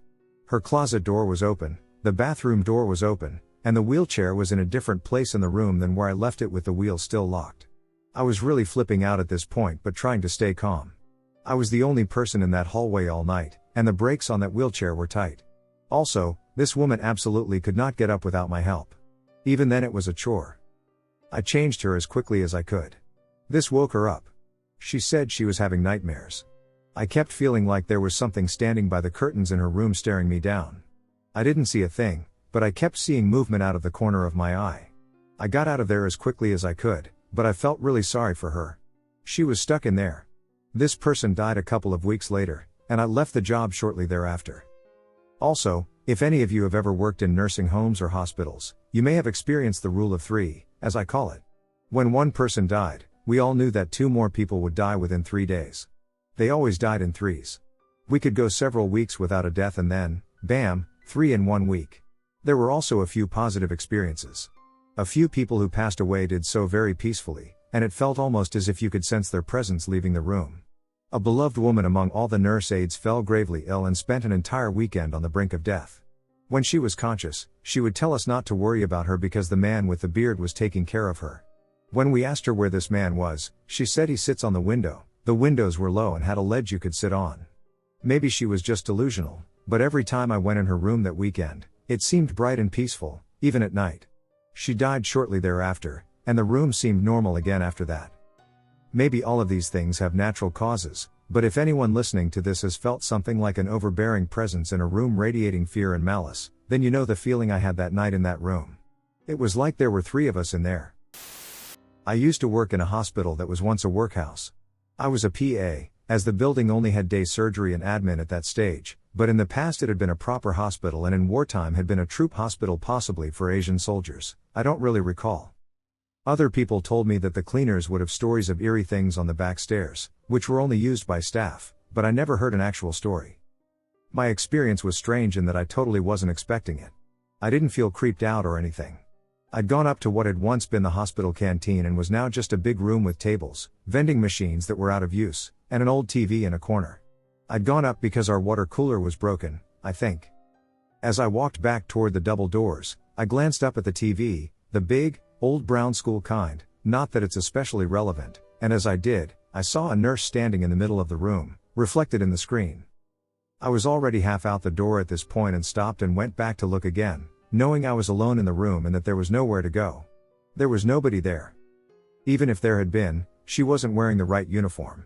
It was a pale blue, short-sleeved dress with a white apron and a largish white headdress or cap. Her apron looked a lot like the 1940s style but had straight straps instead of being pinned, and it looked like it was tied at the back. It had a large red cross on the chest and didn't fully cover her skirt, which was on the full side and well below her knees. She was facing vaguely in the direction of the TV, perhaps more towards a window, but only just off-center in the room. Her hands were neatly clasped in front of her. She didn't acknowledge me or move. She was just there long enough for me to see her and then not. Hospital experience. For almost 3 years now I've been studying at a nursing school, and half of the study year I spend in the hospital practicing. Here's my one and only experience that I had there so far. I was working in the afternoon shift, and I was the only student at practice that day, therefore, I had access to all rooms. Usually, we got only a few patients' rooms to work with, depending on the nurse that guides us. There was this one room, 11 I think, that had only 2 beds and a lot of space, so they kept there the EKG machine and sometimes a wheelchair or 2. One nurse sent me there to get the EKG machine, and because the door was closed, and I didn't get in that room at all that day, I entered silently because I thought there were patients there and I didn't want to disturb them. When I got in the room, I noticed it was empty, but the bathroom door was opened, and I could hear breathing, a very deep kind of breathing. I knew that a new patient got in the section a few minutes before and thought she was in the bathroom, so I didn't focus too much on that. Did my job with the EKG, and when I brought it back in the room, I noticed that none of the beds were touched, and I couldn't hear the breathing. I stood there for a few minutes trying to understand if it was only my imagination or if I really heard someone breathe in there. I got to the conclusion that I probably heard a patient from the other room and decided to ignore it. A few days later I heard the breathing again, but this time I was in the hallway, the door was opened, and when I got inside, it stopped. That time I got a bit annoyed because I thought I was losing my mind or something. But again, I decided to wash it off because there was nobody there. The last time I heard it, and probably the creepiest time, it wasn't even breathing, it sounded like faint snoring. I went fully into investigation mode. I went in the room, checked the windows, and checked the bathroom. I looked for any vent or anything. There was nothing in the room, but I could hear it clearly as I heard myself speaking. I even checked the other rooms, but nobody was sleeping at that time. It was lunchtime. I talked to a few nurses about it. I asked if somebody died there recently. It was a very stupid question to ask, and a nice nurse told me, "Honey, this is a hospital. In every single room there is at least one death." So, I guess whoever stayed there was a very sleepy person. I had experiences while living on the site of an old hospital. In 2004 my family and I moved into a house in a town we weren't really familiar with. From the very beginning, my mother, I, then 15, and my 2 young brothers adored the house. It wasn't big from the outside, sitting terraced and connected to the 2 houses at the side. However, it was in a lovely cul-de-sac, so it didn't have much traffic, and right outside our door was a fenced area that kids could play football in. On the inside, the house was very spacious. It had a nice feeling if you believe in those gut feelings. After moving in, we met the neighbors and got familiar with the area. Sitting across from the cul-de-sac, right as you came into it, was a large 4-story building that looked pretty old. On the top at the front, the opposite side to our house, it read Royal Infirmary. Some of the buildings were built in the 1830s, however, it was started as a full infirmary in 1905. To the left of that building, there was another large old structure that was slightly behind some of the houses in our cul-de-sac. We got talking with the neighbors, who informed us that the whole of the housing area was on the site of the old hospital. The big old buildings were the only remaining parts of the building apart from the front gate to the hospital, which now stands in the car park of the shop across from the big building. They also claimed that the shop stands on what was once the morgue, however, I can't confirm that. Behind our house was a disused train line. It was once one of the busiest lines in the area and carried inmates from insane asylums to the hospital for various treatments. The line was completed in 1839, it stopped being used for passengers in 1957 and stopped for goods transport in 1980. As a 15-year-old, I thought it was pretty cool to live on the site of an old hospital, so I didn't really see a problem with it. Things got weird after a few days. My room was at the back of the house facing the train line. At night, I'd hear train horns and sometimes see lights as if a train were passing, but when I'd get out of bed and go to the window, it would have stopped. This became so frequent that friends would say, "Oh, there's the ghost train again," when they'd stay over and hear it. I'd often seen a shadow running around that I thought was a cat. I'd even checked under the beds to see if a cat had gotten into the house while we had the door open. After a while I started being allowed to have male friends stay over on the sofa downstairs. Many of them, including my now husband, complained to me about hearing a baby crying in the middle of the night. Yet my brothers were too old for that, and there weren't any babies nearby. My now husband saw a shadow walk past the living room door and thought it was me or my mom coming down to check on him, only to go out to the hallway and find no one there. It never felt bad, just alarming. In 2007 I moved out, but my mother and brothers stayed. One day in 2008, my husband and I visited my mother and brothers, as we often did since we lived only one street away, with our garden backing the train line, which we could still hear even in our new house. We sat at the dining room table talking. Mother got up to get a drink, and my husband and I sat at the table. I glanced down, and right between my husband and me were 2 spots of fresh blood. They were set further into the table than our arms and looked like drops, so I checked my nose, and my husband, freaked out, checked his. Neither of us had any blood on us, and from where we were sitting, we'd have had to stand and lean far onto the table to drip any so far in. My mother was very freaked out and cleaned it up, and we all just sat awkwardly, not really knowing what to say. After the blood incident, I spoke with someone who had previously worked in the hospital. She mentioned that our house was once the maternity ward and that, at one point before her employment, they had a cat to help pregnant women relax and to catch mice. It certainly accounts for the shadow cat, the crying baby, and, to a degree, the blood. My mother had heard the train, observed the cat's shadow, and witnessed the baby crying on several occasions, but she never truly knew how to address it. She just didn't want my younger brothers to find out, as she feared they would never sleep again. She moved out a few years ago, but we all still agree that whatever was happening wasn't bad. The most creepy, and I would say quite unsettling, Thing for me was a young male adult admit, night shift, to med-surg, I might add, who was found at home when his dad returned from vacation and found his son sitting in his bedroom, in the dark, apparently there for days. Non-communicative. His dad said he was totally fine before he left. I walked into the room, introduced myself, and got the creepiest and most unsettling vibe I have ever got from a patient. He just sat there and stared blankly into nothing. It was like the wall across from him and me, for that matter, didn't exist.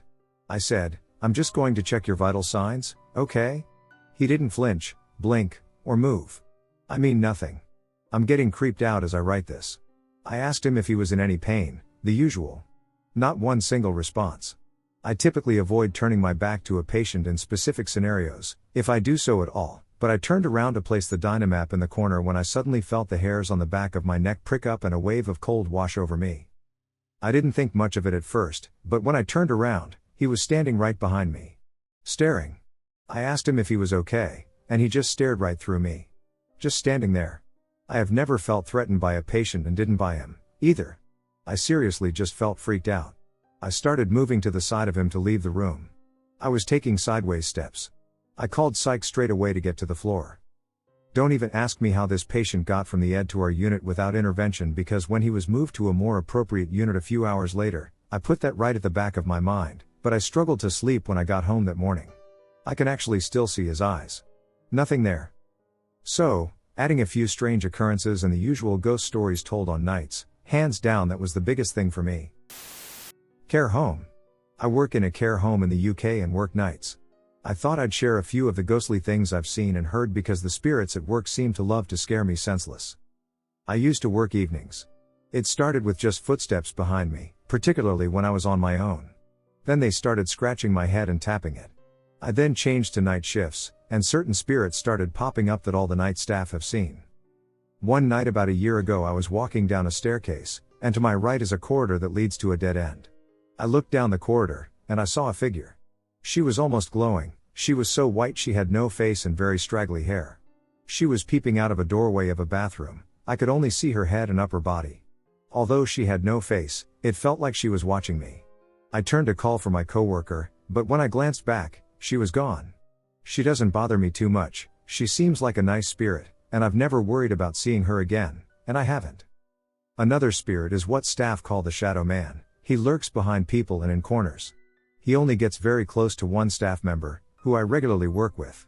I've only seen him once in the front entrance. I froze, and so did he. One night, this coworker and I were cleaning the corridor that leads to all the living rooms, and we were standing there venting about various things that were bothering us. For context, the spirits never liked us being negative. As we were ranting, all the living rooms started making really loud noises, all at once. I felt brave and told them to shut up. I turned away from the noise, and this one coworker told me the shadow man was behind me. I didn't look, so I don't know if he was, but the noise quietened down because we'd stopped our discussion, but when we started up again, it started as well. Other shorter stories would be hearing a man shout "help me," with no man around as we were in a corridor filled with ladies who were asleep. Another time would be when I was walking out of the kitchen and all the cutlery started banging around. I ran so fast and refused to be in that kitchen once it was dark outside. Another is the people we see sat in chairs in our peripheral vision, but when we look, nobody's there. Then there's whistling that happens so close to us, but we have to pretend not to hear it because it feels really wrong. Another time I was sitting in the staff room on my own, and something said my name in my ear. I ignored it. Then, when I am in the laundry room, I can hear sounds in the corridor, such as walking frames, even when everyone is asleep. Another time, we heard screaming upstairs, but we couldn't find the source. It was as if, when we went to one end of the corridor, the screaming came from the opposite side, and we kept going back and forth without locating the person who was screaming. At 5 a.m. on another shift, we heard a walking stick in the corridor while in the staff room. We went out to see if someone was awake. They weren't. On one night another care worker and I are doing normal resident assistance, and we're both working with one person. I suddenly start hearing banging noises, but my other coworker can't hear them. At first I ignored it after my coworker said she didn't hear anything and summed it up to an overactive imagination. It then began getting louder, and I turned to my coworker and said, "Someone must be breaking in." She told me to look out the front window, as there's a view to the main entrance. Nobody was there. Again, I tried to ignore it. When we left this particular room, we decided to go up the corridor, and then we passed the bathroom. I previously said I saw a peeping woman. The door was closed this night. Suddenly the door starts banging really loud and shaking. We ran back down the corridor as we were scared. All alarms were on doors, so we knew no resident was awake. I still have no idea what was in that bathroom. Another night I was on shift again, walking down that same corridor with a staff member. We had done our hourly checks on all residents and suddenly started hearing in a loop, "Help me, help me, help me," in a woman's voice. At first, we think it's a resident and instantly start checking rooms again. Nobody is awake, but we can still hear, "Help me." It was after checking the rooms that we listened closely, and neither of us recognized the voice. We didn't leave each other's side all night. I left the care home temporarily about 3 months ago and can go back at any point, but it's so scary. Experiences at a hospital. From August 2010 until May 2012, I worked as a security intern at a local hospital. I was only 16 when I began, and I thought it was the coolest job ever. And it was a very interesting job. Being security, I had access to every room in the hospital. I typically worked second and third shifts, which were 3P, 11P and 11P 7A. During the shift we would have to do detects, which was basically security checks of the entire hospital. Being the low man on the totem pole, I usually got stuck with this job. But I didn't mind it because it was usually just an hour of walking and I got to snoop around. When I worked days, I never had any problems. I would hum to myself and talk to staff. However, third shift was another story. I would hear and see things, especially in the cancer center. It would also feel like I was being watched. Possibly the scariest experience I had happened in summer 2011. I was working third shift, and I had been dispatching all night, so at about 3 I got a break. I'd go smoke and then just walk for a short distance to wake myself up. After finishing my cigarette, I chose to walk around the cancer center, as they had a refrigerator stocked with soda that we were permitted to take. I walked into the main hallway and past the chemo section. As soon as I passed the beds, an alarm started going off. There are no patients held overnight, and all beds get unplugged by staff, so there was no reason that the alarm should have gone off. I booked out of there immediately. And I swore I heard a female laugh as the door shut behind me. My hospital has some stories. I have 2 that are personal. Also, I have had several people tell me the radiology department is haunted by a man in a blue shirt. Never seen him, but when the televisions in the ER start acting up, changing channels on their own, volume going up and down, they blame the blue shirt guy from radiology. My first experience happened about 4 months ago, early summer. I work second shift and park beside the loading dock so that I don't have to walk all the way across the large parking lot in the middle of the night. Well, I was walking through the loading dock, which is deserted that time of night and all the lights are off, and I tripped on some signage that was sticking out. It didn't hurt but startled me, so I exclaimed, "Shit." There was no one behind me, no one out in the hall, and, like I said, the dock was deserted. Immediately after I exclaimed, I heard a man's voice say, "Are you all right?" in a concerned voice. I laughed and said yeah and kept walking. It wasn't until I was halfway to my car outside that I realized there was no one who could have said that to me. This is also right across from radiology, so maybe it was the same dude, feeling concerned. The second thing happened 2 nights ago. I have to check the surgical area for specimens in case there are any surgeries after hours. I have to walk through the dark lobby to get to the surgical area, which is no big deal. There is enough light from outside and this lighted water feature to make walking fine. After checking for specimens on Friday, I was headed back to the lab and just glanced over at the gift shop, which has a couple benches in front of it. I saw a girl with long dark hair sitting on one of the benches. She was sitting, kind of hunched over, looking at her feet.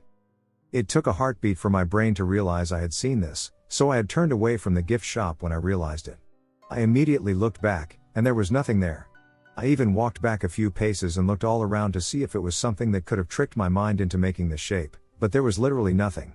Nothing to cast shadows on those benches. This sighting actually really made me uneasy, and I kept looking over my shoulder while heading down the hallway. If it was something supernatural, it was definitely more malignant. The third shift phlebotomist also told me about hearing music in the surgical area one night when she went to go check. She called out, but there was no one around. She avoids going that way anymore. The Gray Lady. Years ago I was a student nurse training in a small cottage hospital in my hometown. My student nurse uniform was gray, which is an important detail, as is the fact that I am a male nurse, not a female, and very obviously male. So as a student nurse I was asked by my mentor at the time to go and inform a patient she was being discharged the next day. I approached said patient and informed her of the news. "Yes, I already know." "Oh? Yes, that lady in the gray uniform told me. I thought it odd, being as I was the only person in a gray uniform at the time, and being obviously male, I couldn't see her getting confused. But I didn't think about it too much, as I had other stuff to do. I was then asked to tell a second patient something. I actually can't remember what it was, something regarding upcoming treatment, and I got a nearly identical response. Yes, that other nurse already told me. Which other nurse? Oh, I don't know her name, but she wears gray like you. At this point I thought it odd enough that I went to my mentor and asked if there was another student working on the ward. My mentor told me no. I asked if there was someone else wearing a gray uniform. At this point my mentor and a carer both did a side glance at each other and asked why I was asking. I explained the situation. Both the nurse and the carer looked at each other knowingly and then looked at me. The carer looked visibly worried. I asked what was going on. My mentor, the nurse, told me there were stories on the ward about a lady in gray who would sometimes interact with patients and that also the old uniform in the hospital used to be gray. The carer started telling me how every so often a patient comes out with a line about seeing or interacting with a nurse in gray. But the carer said she had never believed it until now. The fact I was a student from outside the hospital who had never heard the story, and the fact I had come asking about this lady in gray freaked her out a bit. I got continuous questions from the carer for the rest of the shift. Are you sure you have never heard of it? Are you sure you're not pulling my leg? But genuinely, I had two separate patients tell me they had both received information from a nurse in gray that day. The two patients were in separate parts of the ward, so it's not like they were communicating and playing a prank. And all the staff wore blue, apart from the housekeepers who were burgundy. So, that's my little story about the lady in gray who supposedly still walks around my local hospital helping patients with their day-to-day. Mental hospital. I've battled depression all my life, and at one point fairly recently there was a moment where I lost myself. Long story short, I ended up in a mental hospital that's known as Depression Summer Camp Online because of the way it's run. I shared a room with another girl a year younger than me. We'll call her Sarah for the sake of privacy.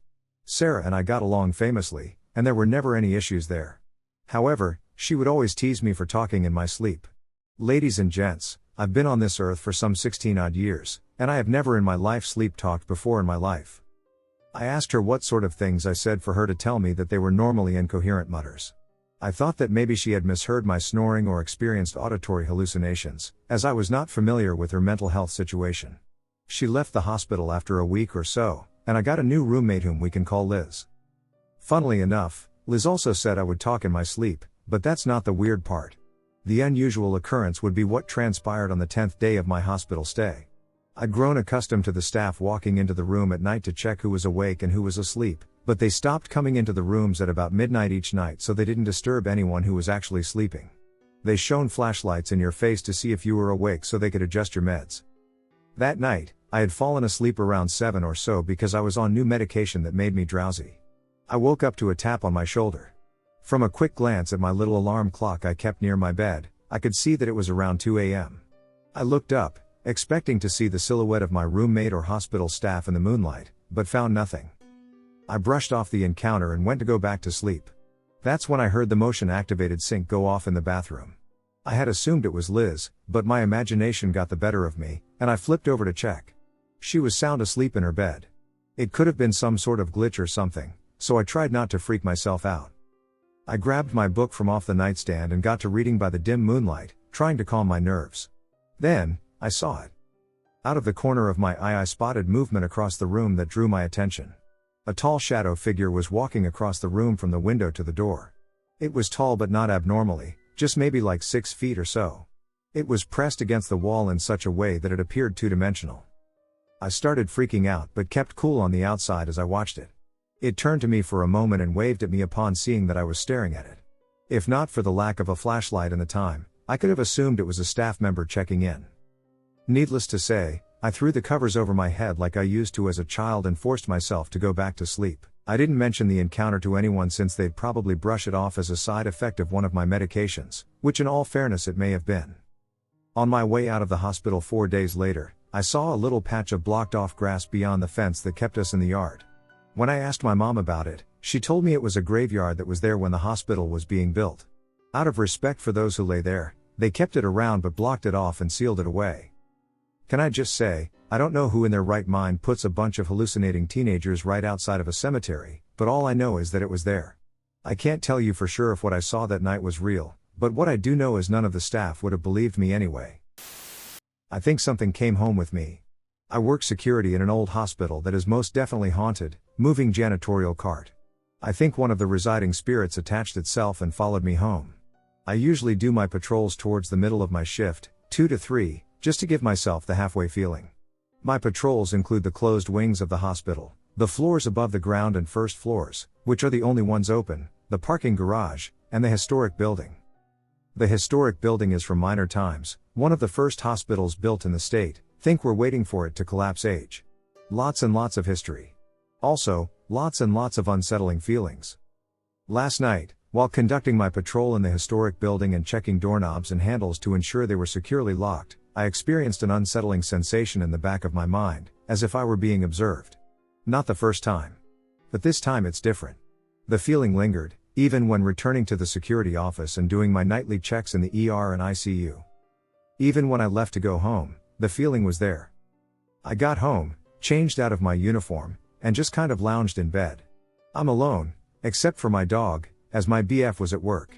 We have nightstands with LED lights that we can program to automatically turn on when you're within 3 feet of the sensor. My BF's nightstand lights turned on.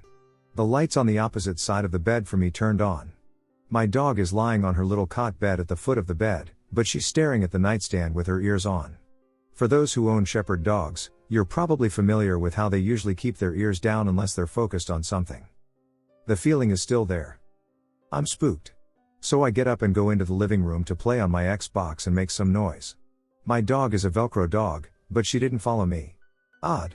After 15 minutes of just Xbox noise, I hear my dog whimper from the bedroom. I went in to check on her, and she's pointing at my BF's nightstand. The fur on her back is up. Flash forward to 1600, my BF comes home. We say, "Hi, how was your day/night?" And he goes into the bedroom. Why's our nightstand on? Y'all.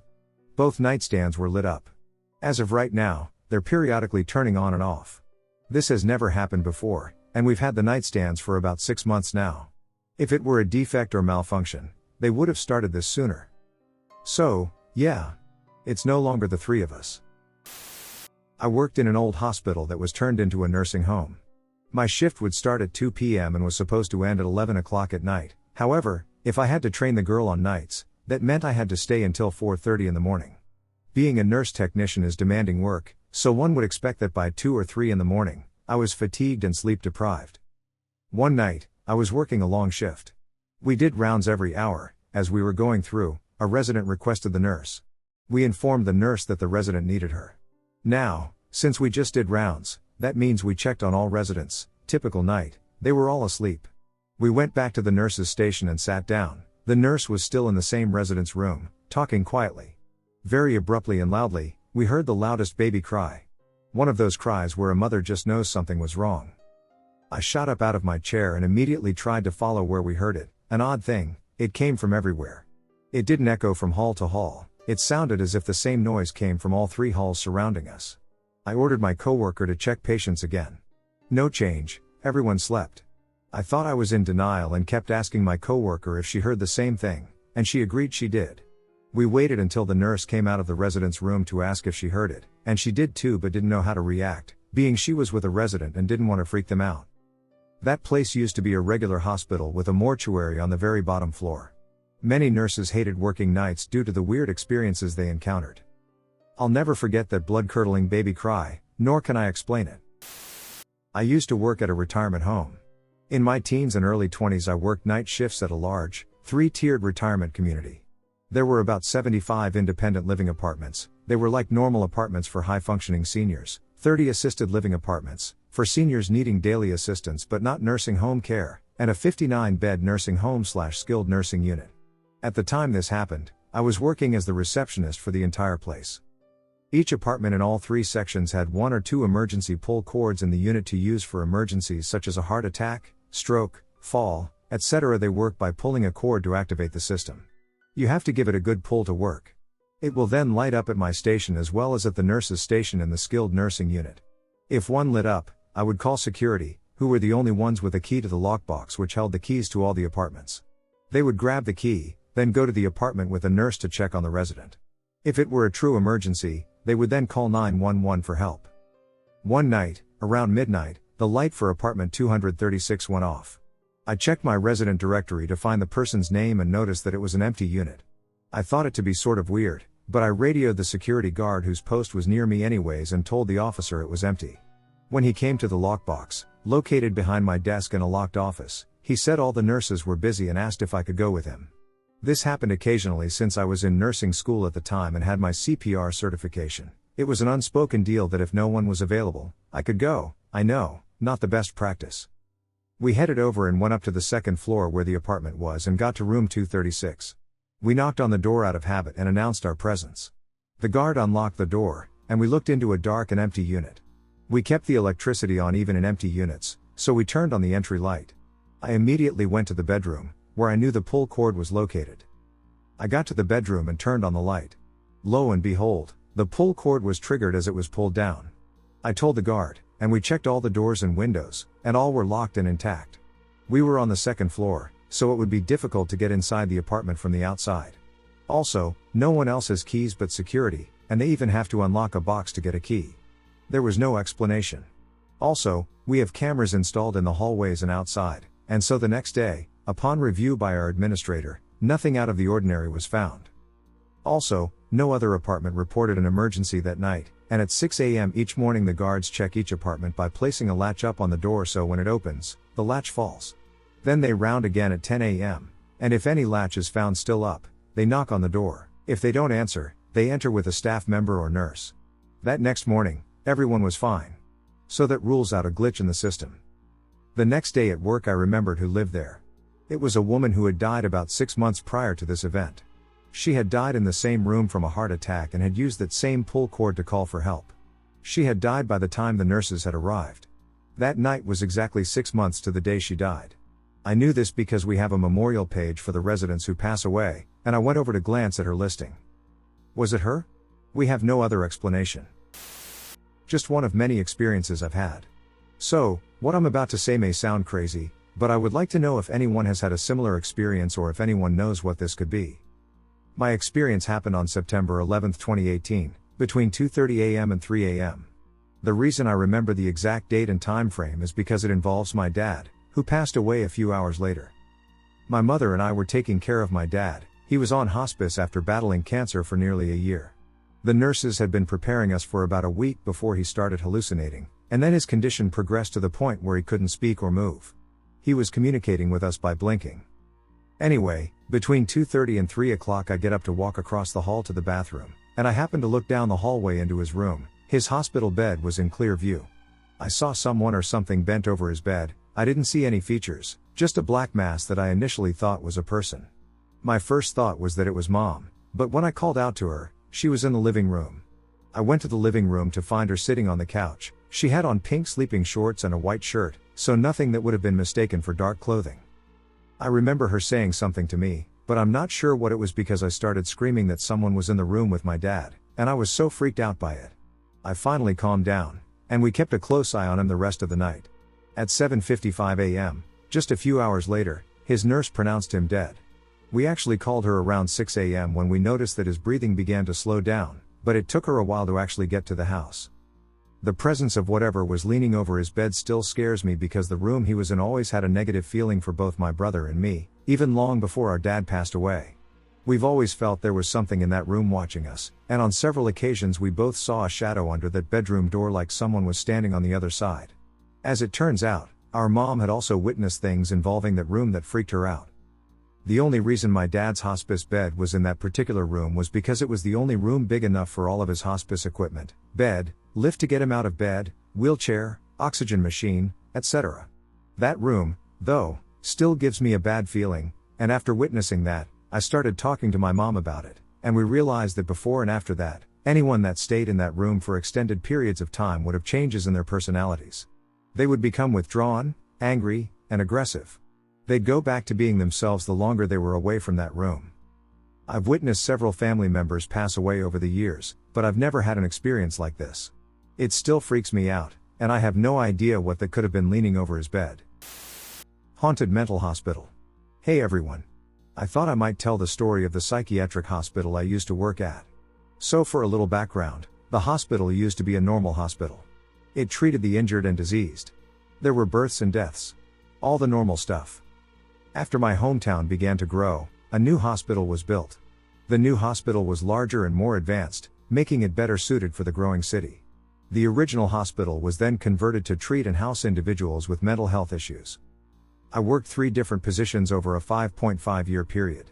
Housekeeping, behavioral tech, basic care of patients in everyday tasks, and maintenance. As a housekeeper, I was only there in the daylight. However, as a behavioral tech and maintenance worker, I was often there after dark, as the hospital is a 24-hour center and open year-round.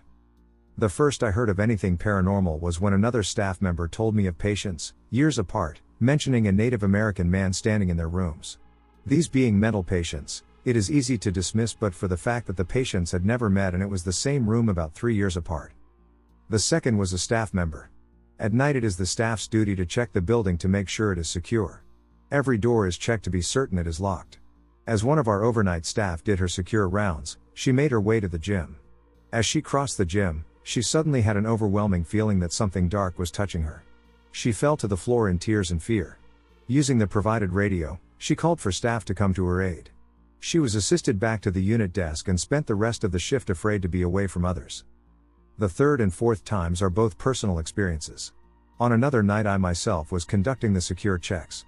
I made my way to the acute care unit, where aggressive patients were taken for a few days for individual analysis and 15-minute checks. This section is on the same end of the hospital as the gym. As I walked through the unused acute care unit, I felt something breathing down my neck. This made me extremely uncomfortable, and I very quickly finished my work. As soon as I left that section and the doors closed behind me, I felt relief. The last time was when I was in maintenance. The maintenance department was located on the lower floor. As a maintenance worker, I stayed on call for emergencies. One night at about 1:30 a.m. I got a call after a patient ripped a light fixture from the wall. As I prepared my equipment to repair the light, I briefly heard music. It was faint, but there was nothing in the room to cause it. The only explanation is that the staff was doing a 2 a.m. secure check-in in the area and playing old-timey music, reminiscent of the 1920s.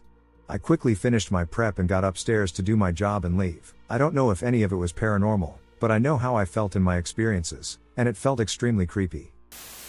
I was an RN for 36 years full-time and did mostly night shifts. The strangest thing was the loud rattling of the stretchers and wheelchairs in an alcove in one of the halls. We did hourly rounds. One RN started on one end of the unit, and I went to the other. As I was walking past the alcove with the wheelchairs and stretchers, there was this massive clanging and noise, with wheelchairs shaking violently. I thought, WTF is this now, poltergeist stuff? This noise was in a tower on a higher floor. At first I thought maybe it was an earthquake. So I walked to the end of the hall to start my rounds. Nothing else was shaking or moving, and as soon as I walked past the wheelchairs, they stopped. I got to the end of the hall, quiet and blissful. It came gradually back up to where the wheelchairs were, and they started shaking again. I finished my half of the unit, went back to the nursing station and told my coworker what had happened. She said, "Show me." So we walked back down. Crickets. Nothing happened.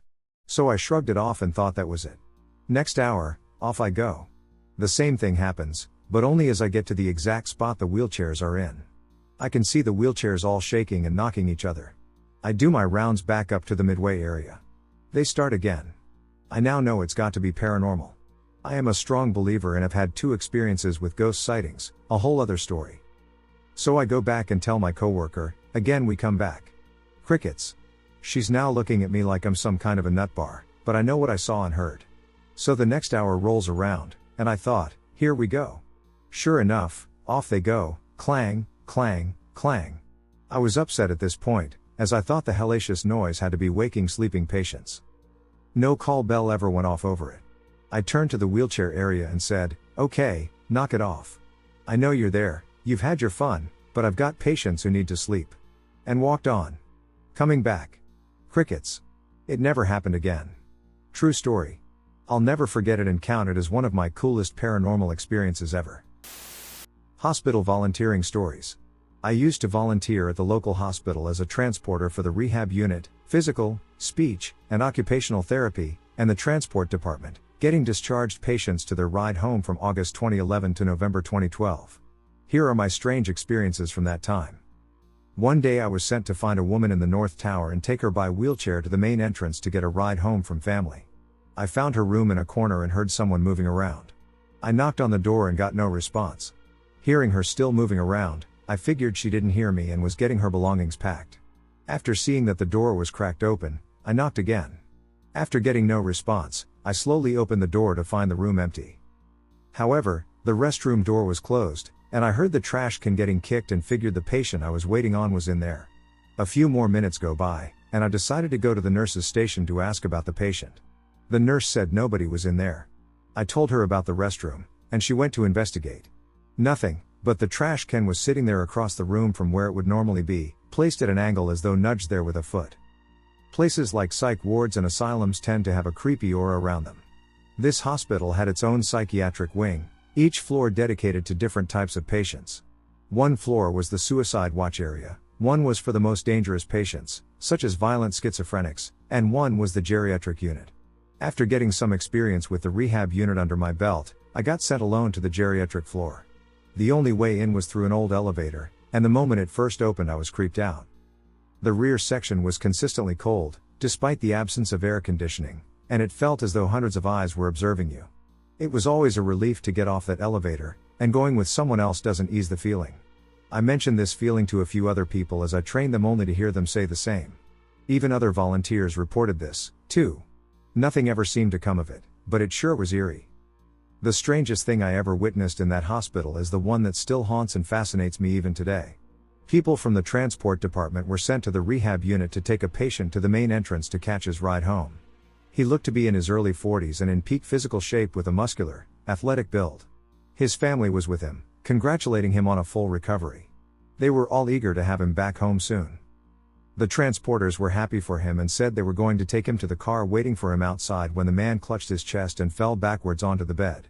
All the nurses in the unit cleared the room and tried to resuscitate him. The moment he fell, I could feel an intense dread and sadness radiating from where he just stood. The nurses realized they couldn't save him after a few minutes, and a doctor came in and determined the cause of death to be acute cardiopulmonary arrest.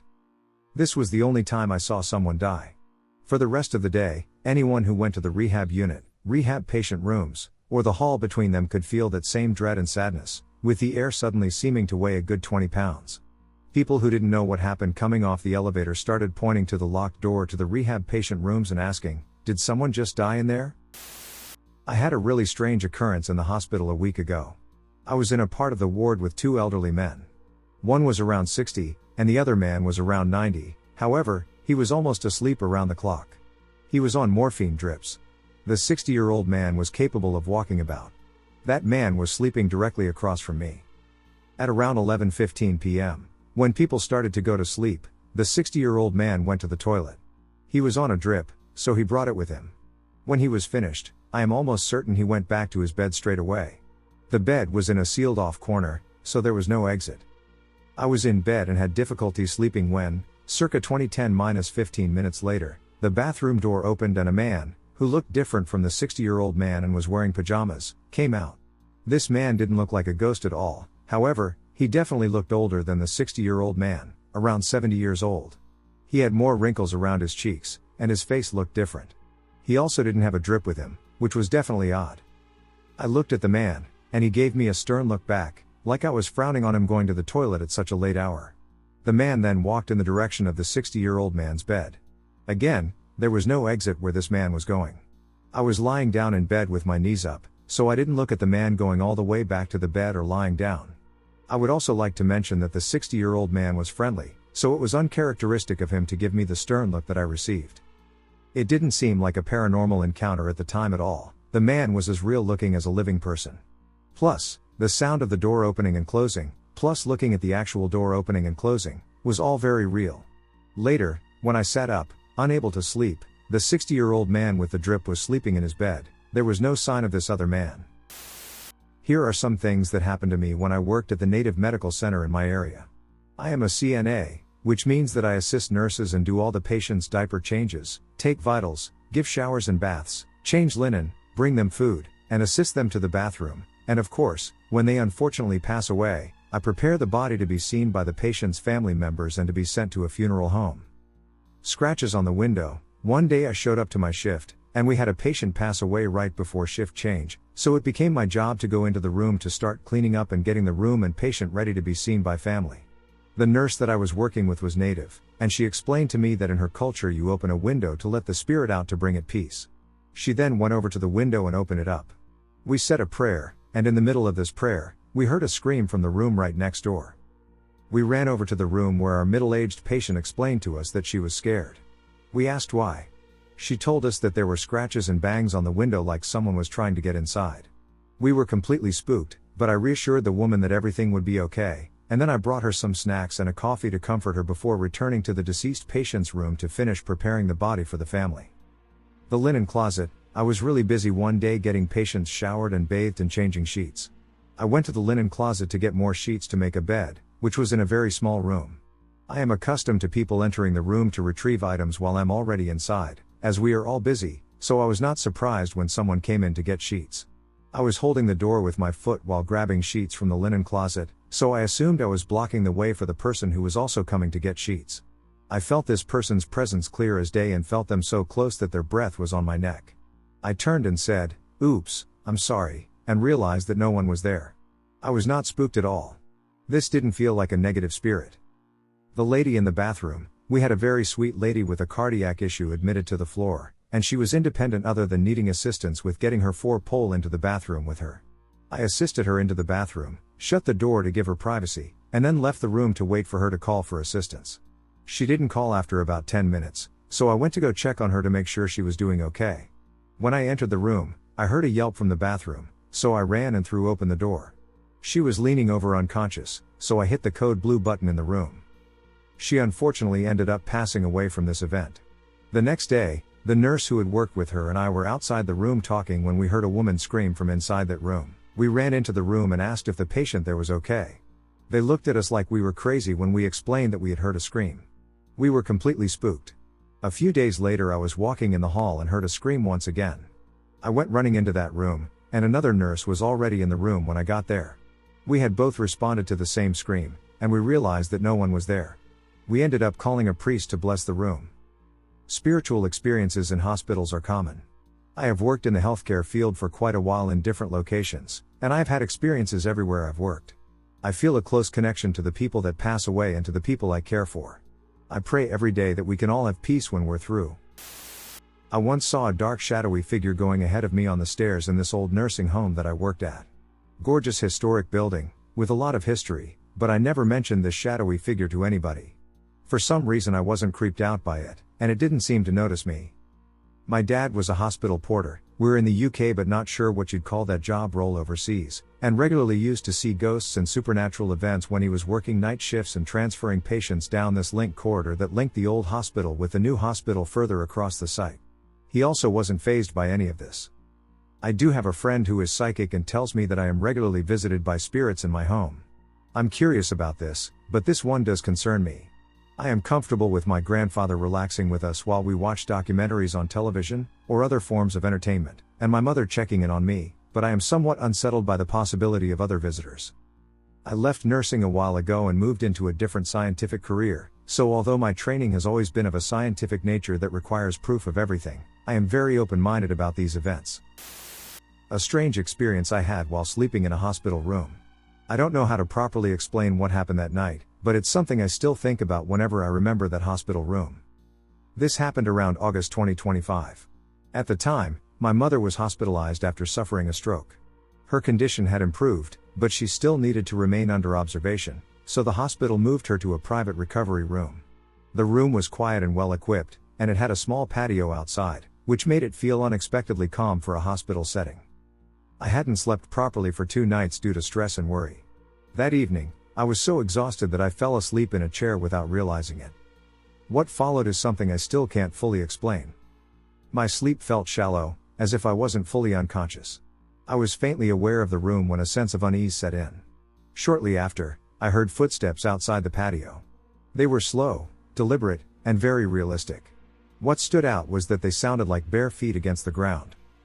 Partly out of curiosity, and partly because I was frustrated at not being able to sleep deeply, I shifted my eyes towards the patio door. What I saw was a pair of feet standing there, facing the door. They appeared unnaturally pale, almost lifeless, with no visible warmth or color. At that point, I had a strong sense that whatever came next would not be something I wanted to see. I closed my eyes and turned my face away to avoid looking, hoping the experience would end. Time felt suspended. I was still aware of a presence, as though something was there, watching the inside of the room. The back of my neck felt cold. After some time, that sensation faded. I felt marginally calmer and turned my body towards the door to change my sleeping position. Out of habit, I opened my eyes again to confirm that everything was normal. That's when I saw it. A dark figure was sitting there, staring directly at me. I can't clearly describe its features. What stood out most was how thin it appeared and its eyes, wide open and fixed straight on me. I screamed purely out of reflex. That seemed to startle it. It fled in a way that felt unnatural, almost hopping like a rabbit, moving at an unusually high speed. Within seconds, it disappeared into the darkness beyond the patio. I was left fully awake. My scream had woken my mother. She asked what had happened. Not wanting to disturb her or cause unnecessary worry, I told her I had just had a bad nightmare. I've heard many unsettling stories throughout my life, but this was the first time I experienced something like this firsthand. The memory has stayed with me. My experience from when I was in the military at an old naval hospital. Backstory: after graduating high school, I went right into the Marine Corps and became an infantryman.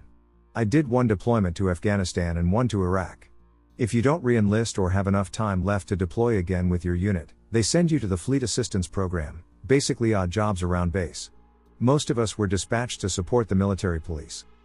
A handful of my buddies and I were assigned to a smaller post called Camp Smith. It was an old naval hospital built during the late 1930s that sits on a hill overlooking Pearl Harbor. Nowadays it's been renovated as a command post for higher-ups. There are a couple buildings and barracks. All the higher-ups come during the day and leave at night, so really the only people around 24/7 are us MPs. During night shifts, you did a check of the main building before and after midnight, making sure the building was locked up and that the interior rooms and vaults were the same. We usually did this with a partner. There were times we would check a wing, lock the door, and walk about 20 feet and hear it slam shut. This happened the most. It would be the only door behind us. One night, we arrived at the medical wing, which was supposed to be locked but wasn't, so we simply walked in and then locked the door behind us. My partner and I walk in and hear a medical machine beeping at the end of the hallway. No big deal, we get to the end, and there is nothing, but now the beeping is coming from where we walked in. Kind of creepy, but whatever. We locked up and continued on the patrol. You always felt as if people were around you, watching you, even though you were the only ones in the building. The only other Marines awake were the 4 by the MP building and the front gate. The most memorable moment was when I had about 2 months left in the Marine Corps, allowing me to complete my shifts and enjoy my free time. It was definitely not a stressful time, especially when compared to our lives in the infantry while deployed. I was doing the rounds by myself since we were short-staffed with guys at the range for a week. I go in for my rounds before midnight and check everything, nothing to report. Then I head in around 0230 for my second check. I was walking the halls on the second floor when I came to the main intersection of the two hallways, and I got this sharp pain on the left side of my rib cage, like a runner's cramp. At the same time, a door slammed down the hallway. Whatever, I have to head that way anyway to get to the first floor. I start walking that way, obviously no one is there. While I am on the first floor finishing those checks, I reach the same intersection in the hallways and hear a loud whispered "Hey" or "Stay" behind me, causing the hair to stand up on the back of my neck. I turn around with one hand on my sidearm and the flashlight down the hall and start walking back down that hall. All the lights are off in the rooms, and they are locked. I found nothing. I have one thing left to check, and that is the vaults in the basement. All is good, and I walk out the back onto a catwalk heading towards the MP shack, which is about 200 yards away. About 10 to 15 feet out the door, there is a tug on my lower left side just above my duty belt. It was enough of a grip to get a hold of my camouflage blouse and the bulletproof vest underneath and pull me back and to the left. I turn around to see if I was caught doing something, only to realize there is absolutely nothing around me or above me or under me other than the ground. I didn't know what to believe. When I returned to the MP building, I must have had a strange look on my face because one of my buddies, who had been on those 2 deployments with me, did a double take and asked, "Are you alright?" Not really being able to process what just happened, I said, "Man, you know me, right? I have no reason to lie to you, but something was talking to me in there, and then I was grabbed." His jaw dropped and he didn't even smirk to see if I was messing with him. I eventually told some of the actual MPs who had been there for a while, And I should tell someone here to come and share the experiences they had. I tell people I don't care if they believe me because until I had those experiences up there, along with others now, I didn't believe in this stuff either, and until you do, you will never understand the mind duck that it is. I believe in ghosts because I am a nurse. As healthcare workers, we are taking care of crazy, demented, hallucinating people all the time. It's super common for us to talk to confused people. There's a whole strategy about how to communicate with confused people. Everything else I'm going to say is about a particular hospital that I worked at for several years. I knew many people who reported hearing strange intercom pages, including screams from the unused operating room, which would then be directed to the operational OR. Totally lucid patients would ask about or complain about the patient/woman in the black gown who went into their room. A specific room. I laughed it off once and said, I've never seen anything, but I wish. The only creepy thing that I can think of is I got a weird vibe when I was looking for an obscure supply I needed in a storage room. Someone immediately countered with, this room? Yes. P.S. Tons of rooms were converted and used as storage rooms. But they guessed correctly. I was bantering with the doctor one day. The registry nurse from last night started crying and quit on the spot because of the OR intercom. And then someone told me this storage room is haunted. So we've all been gossiping today. The MD stopped and, with a straight face, said, absolutely it is. That room has the most sophisticated isolation capabilities. I've worked here for 40+ years. When AIDS was unknown, we put those patients in there. The patients were sick, we didn't know why. A lot of dark stuff happened during that time. Every time we try to use that room when the census goes up, the patients either die or report that something tries to drag them out of bed. Well, a few years later there was a bad flu season, pre-COVID, and the patients either died or the capable of communicating patient, family, or nurses all reported being dragged or grabbed. Random visitors. New staff. And of course the camera in that room would always randomly move. WTF. The scary part is the consistency of what was seen by such a variety of employees and members of the public. I don't know of any long-term employee who would say, you guys are ridiculous, I don't believe that, because they would either see something or the new employee, no-nonsense boomer engineer would be trying to fix the AC in the previously mentioned room, and the patient would say, who is that woman in the black gown? When that guy tells the RN that the AC is fixed but, FYI, the patient seemed like they were hallucinating, I froze. The assigned new employee nurse would say, let me check my notes. That patient almost never speaks. I'm the charge RN. I know that the patient rarely speaks. And there's just no way either of those people would have heard about the black gown lady yet. Weird as hell. My mom used to work at a nursing home. My mother used to recount this encounter to me when I was younger, and I always found it fascinating. She said this encounter is what made her actually believe in ghosts or spirits. So back in 2006, my mom worked at a nursing home. This nursing home specialized in geriatric care rather than just assisted living.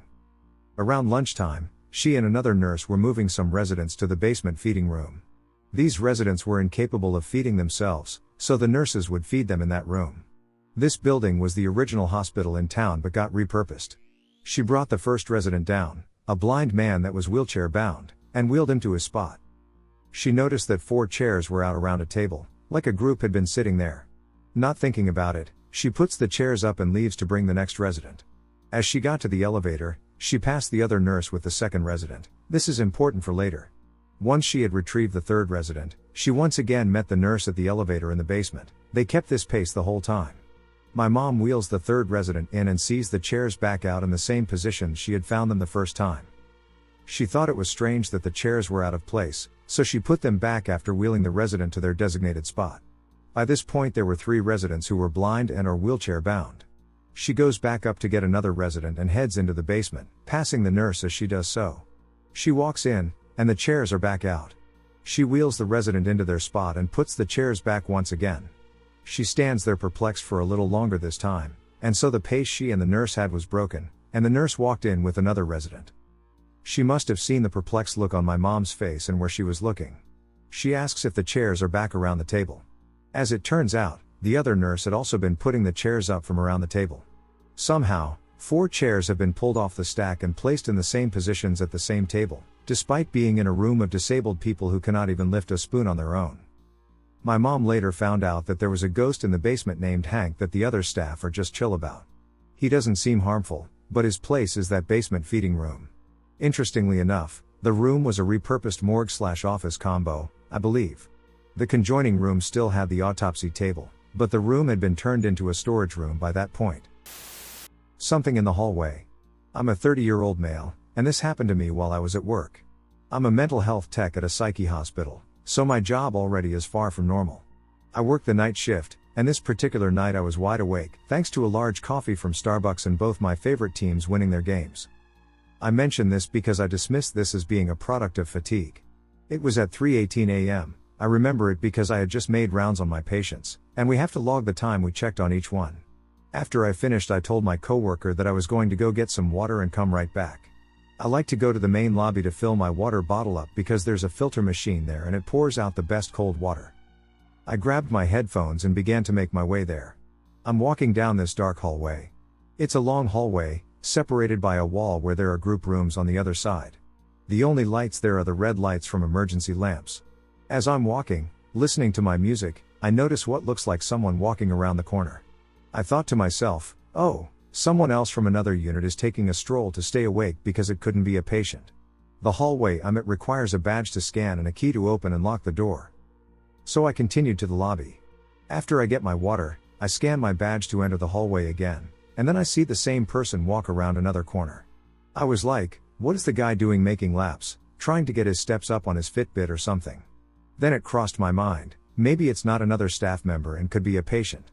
Maybe they snuck out behind someone when they weren't looking.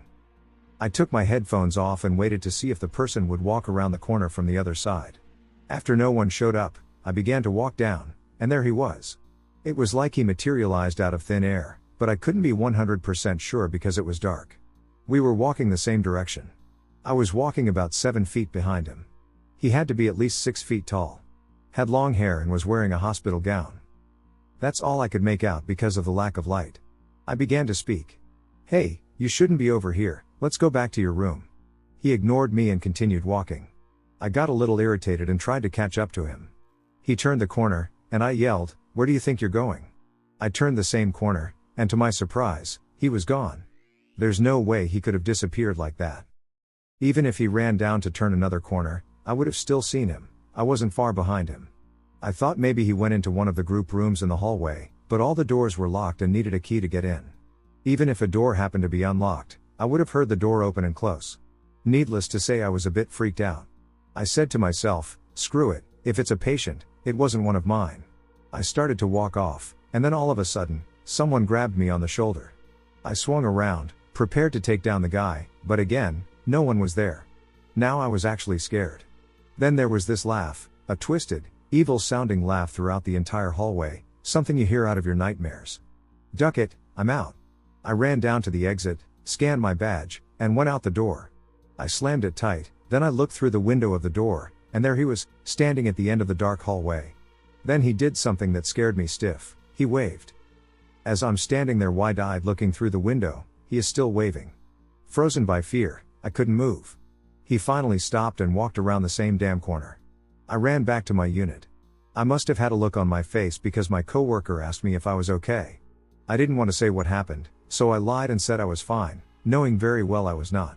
As I sat there at my desk, thinking about what just happened, going over every possible rational solution that could explain what just happened, I came up with nothing. I sat there the rest of the night, replaying the event in my head.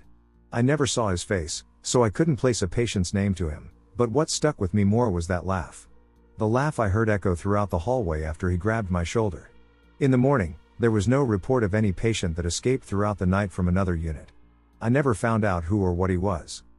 Maybe it was some restless spirit roaming the hallways at night or, worse, a malevolent thing produced from the bad energy throughout the hospital.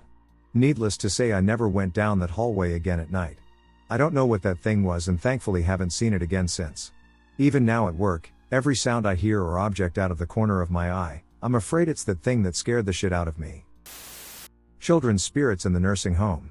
We had residents say they were hearing little kids' laughter at night and felt their beds dip with the pressure of someone sitting on them. The nursing home, in its past, was a farmhouse, so I'm not sure if there were young deaths in the past, but it scared residents because they said they used to see a girl in a red hooded cape playing in their rooms. Many residents also reported noticing her presence when they were sick or when another resident passed away, which frightened them. One night on the 3 p.m. to 11 p.m. shift, around 10 p.m., my resident rang for help since she said she saw her go into her bathroom and wanted me to check. I checked the bathroom, but no one was there. However, she insisted she heard a child. So she had me check under her bed, in the closet and outside the window. This spooked me because I could have seen the child, but there was nothing there. A month later she had passed away, and the room was empty and cleaned. The emergency cord in the bathroom went off. Now it was a pull string one, not like a slip of wind could have triggered it. Someone had to pull it, and there wasn't anyone obviously in there or any aide or staff by the room. It still sticks in my mind to this day, since I think it was the children's spirits messing around but going in to cancel it. I didn't go alone into the room because we all felt creeped out by how it could have been pulled off. A little boy in a nursing home. I work at a nursing home in Corpus Christi, Texas. It's a higher-end one, and it's probably the most expensive one around. I started working here almost a year ago.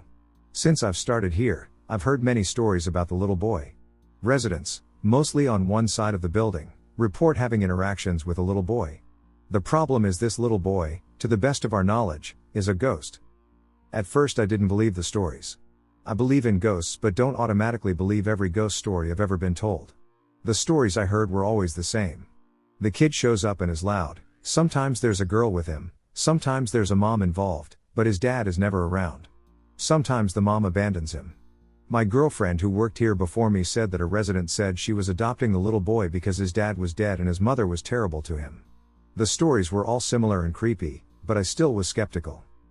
My first direct interaction with the boy was when a resident of ours broke his hip. We were changing him after he had a BM, and he's in pain, and he says, "Fix this, fix that," and is just generally making complaints. I say, "Okay, sir, we'll get on it after we're done helping you." And he replies, "And can you do something about those damn kids?"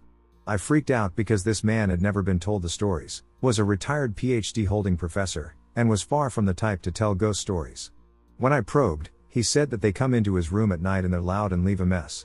This, mind you, is the exact hall where all of the reported activity occurs. My next interaction was a couple of weeks later. I was sitting down in that hall with my coworker, and we had wheeled our resident to the window down that hall to get some light. She was mostly nonverbal, but that day she spoke. She said, "That poor boy." When I asked her to explain, she said, "I'm going to take care of him. Your heart has to go out to him. His dad is dead, and his mother doesn't want him." At this point I should let you know that every time this kid was spotted, death started to happen. It wasn't always the people who saw the kid, but if someone did, I knew 3 people were about to pass away. If you've worked in this kind of facility, you know the death comes in 3 saying is scarily accurate. I've come to the conclusion that I think this kid is actually death. Like the literal Grim Reaper, death. I think he shows up as a kid to not scare the residents, and I think his story is to make them trust him. I just got into work at 3 o'clock. It's 4:28 as I write this, and I had another interaction with him around 3:30. My favorite resident moved from one end of the building into the side with the ghost activity. She's sweet and a retired elementary teacher. She's never suffered from any kind of dementia or anything like that. I'm walking laundry down that hallway, and I hear her yell.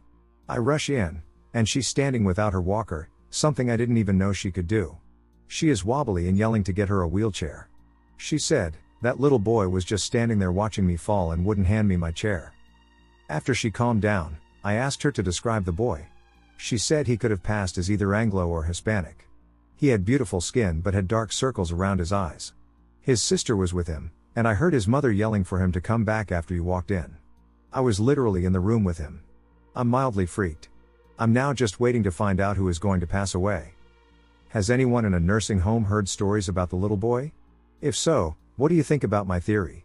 I am really eager to hear other people's perspectives, and I'm mad that I never thought to do research about this until now. Spirits at my healthcare facility are haunting me to be more attentive to specific patients. I started working at a healthcare facility, and the spirits there are haunting me to be more attentive to various patients. I feel like I'm going crazy. I always had premonitions and precognitive dreams growing up. But I chalked it up to me just being intuitive. I went through something traumatic involving a family member betraying me over a long period of time, and I feel like my intuition became sharper ever since. Like I have this sixth sense that just goes off. Well, I started working at a healthcare facility with about 10 patients. Some of them are in their late teens/early 20s and are experiencing things I did when I was their age. I work an evening shift, so I basically put them to bed and make sure they take their meds and then keep the facility functioning. I only have 1 to 2 hours with them, so we don't become that close. There are about 2 or 3 teens that remind me a lot of myself because of their interests and issues related to authority figures and drug abuse. I haven't told them how much I relate to them, but I noticed that when I first started, they seem to immediately respect me and feel comfortable around me, whereas they're pretty difficult with the other mentors. Upon starting, I noticed weird things like hearing voices when everyone was asleep, feeling the floor pressure around me change when I was seated, as though someone was walking past me, seeing flashes of light move past me, feeling and hearing people wake me up when I fell asleep, and seeing the lights turn off and on their own. Every time I had a paranormal experience, it always happened outside or near the room of one of the 3 kids I felt an affinity for, and the following morning, after each experience, I would hear from my fellow coworkers that one of them tried to end themselves, or that another fell ill, or that another relapsed into self-harm. Every ducking time. My supervisor, who trained me, told me that the facility is haunted by an old lady, but that she's like a guardian spirit. Ironically, he's not very spiritual. He's a really good dude that the kids really love. Whereas there's another woman who's really strict and harsh, who claims that the place needs to be cleansed. My supervisor who trained me went on vacation recently, and I've been having more experiences. We got some new patients, and 1 patient left, and 2 of those 3 teenagers were struggling with coping. In the few hours I had with them, I made sure I asked them more about themselves and was simply more present with them, and it seemed to help stabilize them, because the following morning my coworkers would report that they were making progress. One of the new patients took to me immediately but seemed nervous about approaching me. One night I saw something move out the corner of my eye in a specific direction. Thinking it was one of the patients, I followed it around a corner. We have overhead sensor lights, and the light outside this kid's bedroom went off and lingered for a bit, which is impossible without someone standing beneath the sensor. It lingered for like 10 seconds and went off. The following morning, I didn't receive any news that anything bad had happened to the new kid. I had to return to the facility to drop something off. I saw one of the other teenage patients and the new one. They stopped me and jokingly called me their big brother. It made my heart smile. The mental hospital children. I, female 15, was placed in the physics ward 8 times. My 4th visit to one of the wards was rather interesting. I realized that we weren't the only kids there. A patient who talked to me said she had a little boy following her. I don't remember his name, but I remembered his story. The little boy had an aunt he was trying to find. I guess he got stuck in the ward and didn't know what to do. The patient would draw out what he said to us. Or things in his life. He would describe what he looked like and what he used to do. In my roommates and my room, we had drawings all over the wall, mostly created by the little boys. And some from past patients who drew adult stuff on the walls. One night the little boy decided it was time to leave and find his aunt. The patient told us he went to say goodbye to us while we were all asleep. Since the night staff was there, they would have our doors open a little bit. The boy would stand there and watch us. I woke up that night feeling I wasn't alone in the room and that someone or something was nearby. I turned to look in the hallway, thinking it was just the night staff coming in and shining the big flashlights in our faces again. But there, I saw the little boy standing and waving goodbye. I waved goodbye, and he left. I still think about that little boy and whether he found his aunt. I think he said they died in a car crash, and they got separated. Sometimes I still feel his ghost walking around me. Creepy things that happened when I lived in hospital accommodation as a nursing student. When I was a nursing student, I lived in accommodation specifically for nursing and midwifery students. The building was actually on the hospital grounds, not far from the morgue. From the moment I moved in, the place just had a really strange vibe. At first I told myself it was just because it was the first time I'd moved away from home, but over time things started happening that I still can't really explain. Pretty quickly I started having really intense nightmares and this constant feeling like I was being watched whenever I was in my room. Small weird things would happen all the time. I'd put something down on my bed, leave the room, and when I came back, it would be somewhere else. I was certain I hadn't moved it. I also kept having this strange sense that something bad was about to happen. One time I had that feeling really strongly, and then a door suddenly slammed and caught my fingers. Things like that started happening more and more. At one point I had a pet hamster that I'd rescued from another student who wasn't looking after it properly. The hamster was a bit erratic and would run up against the sides of the tank a lot. One night I woke up and heard growling in my room. It was coming from the hamster's cage. I know that sounds ridiculous because hamsters don't growl, so I assumed it must have been some weird noise it was making, but it honestly sounded like actual growling. Other times I'd be home alone and hear someone clattering around in the kitchen as if someone were cooking or moving dishes. When I went to check, no one was there. The strangest thing that happened involved the oven. If I put food in the oven, sometimes the temperature would suddenly turn up to full blast. I knew I hadn't touched it. At one point I mentioned it to two girls I lived with, who I didn't really get along with, and they told me they'd been having the same problem and assumed I was doing it. But this had happened when they were out and I was home alone, so it wasn't them. The nightmares kept getting worse. Whenever I went home for holidays and then came back to the flat, the minute I walked through the door I'd get this horrible feeling of anxiety, like something wasn't right. During a placement in the ICU, I mentioned some of this to my mentor. She was a middle-aged nurse who seemed very normal and not the type to make up weird stories. When I told her where I lived, she immediately knew the building. She said she had actually lived there herself years before, when staff were allowed to stay there. She told me she once put in a complaint because she kept hearing someone running around in the flat above her late at night. When she reported it, the office told her nobody lived in that flat. Another time she had a friend visiting. They were standing in the kitchen and both saw a woman dressed in white out of the corner of their eye. When they turned to look properly, she was gone. She said it looked like a woman wearing something like a white nightgown. The scariest experience I had happened not long before I moved out. I was trying to sleep and eventually drifted off. I suddenly had this dream where an old woman in a hospital gown was standing over me. She looked almost demonic and was laughing in a really horrible way. In the dream she said she was going to take something from me. I woke up immediately after that and couldn't move. I had full sleep paralysis and that same feeling of dread, like something was still there. After that I slept with the light on every night. I was supposed to leave the accommodation earlier, but I had failed one unit and had to stay an extra few months. The whole time I was there I had this horrible feeling that I'd never leave, like something in that place didn't want me to go. I would often talk about it with other students who confirmed they also felt the negative energy there. A night shift in radiology. I worked in the radiology department of a hospital in Cardiff, Wales, UK, for about 3 years as an admin and clerical officer before getting a promotion to work in medicine. During these 3 years I saw a lot of things, ranging from patients dying in the MRI scanners to patients having an X-ray for inserting a meat thermometer into their urethra. Nights always seemed the craziest. One time, a patient arrived with armed police following an altercation involving a knife in the city center, and it just so happened that the person he had the altercation with was also having an X-ray. This caused a second altercation right in front of me.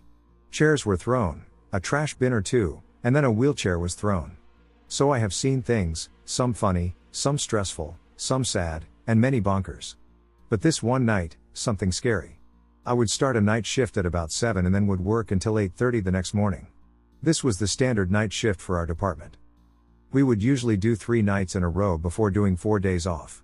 After the third night you were ready to sleep for a week. The strange thing was this was my first night of the 3, so I was not at all tired. It started off normal. I arrived at the department and took over from the day staff. Logged into my PC. During this time we usually would set up our phones or tablets to watch movies or the latest TV series, as there would be a lot of downtime between patients. Like I said, the first few hours were nothing that interesting, just your average run-of-the-mill night in radiology. Then it came to my break. Now before I tell you more, I should probably explain the layout of this hospital. This hospital is the largest in Wales. It's a teaching hospital, and it's pretty old. Now the best way to get from A to B in this hospital is through what we call the tunnels or the catacombs. These consist of very dimly lit corridors, old abandoned rooms, tunnels, and other creepy decrepit areas. The morgue is also found in these corridors. So it's not a nice place to be during the day, let alone the middle of the night. But it's the quickest way to get places for your staff. There've always been rumors and mumblings of strange things happening in these tunnels. Some people say they saw ghosts in old-fashioned porter uniforms taking wheelchairs to pick up patients. Others say they have seen shadows following them from the corner of their eyes. But one person has claimed they were attacked by a person wearing an old nurse's uniform from the 70s. This place is creepy even at the best of times. But for me, it never really fazed me. I've been down there hundreds of times before.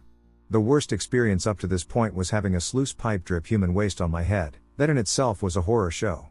But tonight would be something altogether different and maybe not even of this physical world. Like I said before, it was a very quiet night. I had been watching the latest series of One Piece because I'm a geek. During my downtime, I am a radiographer or radiology technician for my American friends out there. Came to take over and cover me for my break.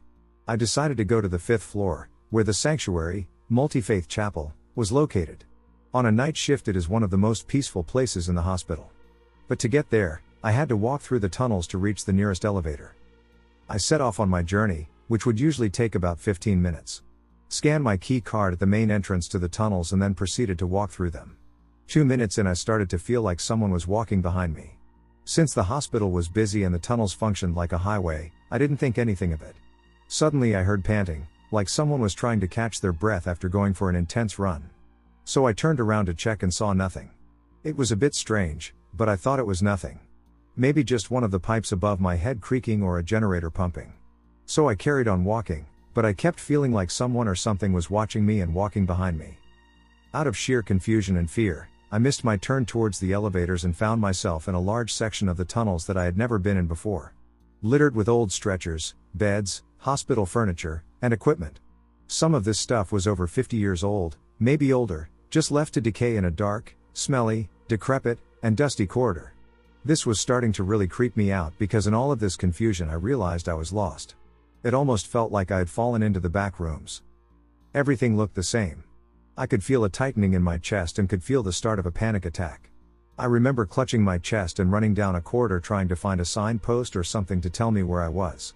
The sense that something was watching me got stronger. Suddenly, I felt something hit my arm with force. It felt almost like someone had hit me with a baseball bat. I remember falling to the ground, pulling myself across the floor toward the cold, dusty wall, and looking around frantically, trying to find an explanation for what the heck just hit me. Then something caught my eye. It was almost like a black mist, with glowing red eyes.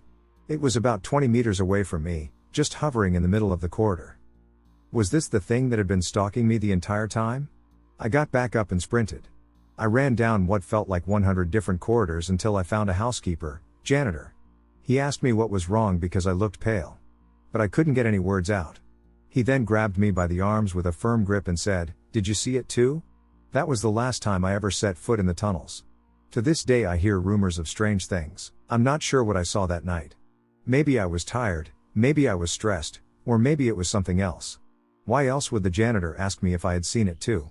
What else is down there? Well, I can tell you one thing for sure. I won't be going to find out. Thanks for taking your time to listen to this.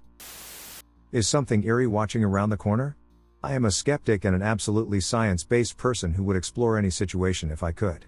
Today, while preparing rooms in a hospital, I had a somewhat unsettling but not entirely clear sighting that left me a bit disturbed. The hallway is about 80 meters long, straight, and well lit. There's usually quite a bit of staff movement in the hospital, but I know how they look, and I could also hear people around. So I walked out of a room and, as usual, looked down the corridor, which is often empty.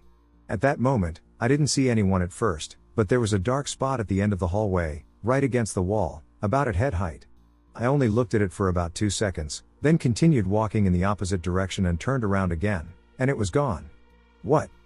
I got goosebumps because I couldn't make out a clear face in that spot or person watching around the corner. What did it look like? It wasn't a sharp image either, more like a dark spot, slightly blurry, head-shaped shadow. Maybe comparable to the girl from The Ring, but with shorter hair, and only the shadow of a head, possibly with hair falling into the face, because I saw no face. I'm generally skeptical and assume there's a natural explanation that I just couldn't recognize, but I can't think of what it could have been. Up until now, I've never had any sightings like this or any clearly paranormal experiences. So, it can be nothing and well explained, what my brain misinterpreted. Interesting experience I had a few years back while at work.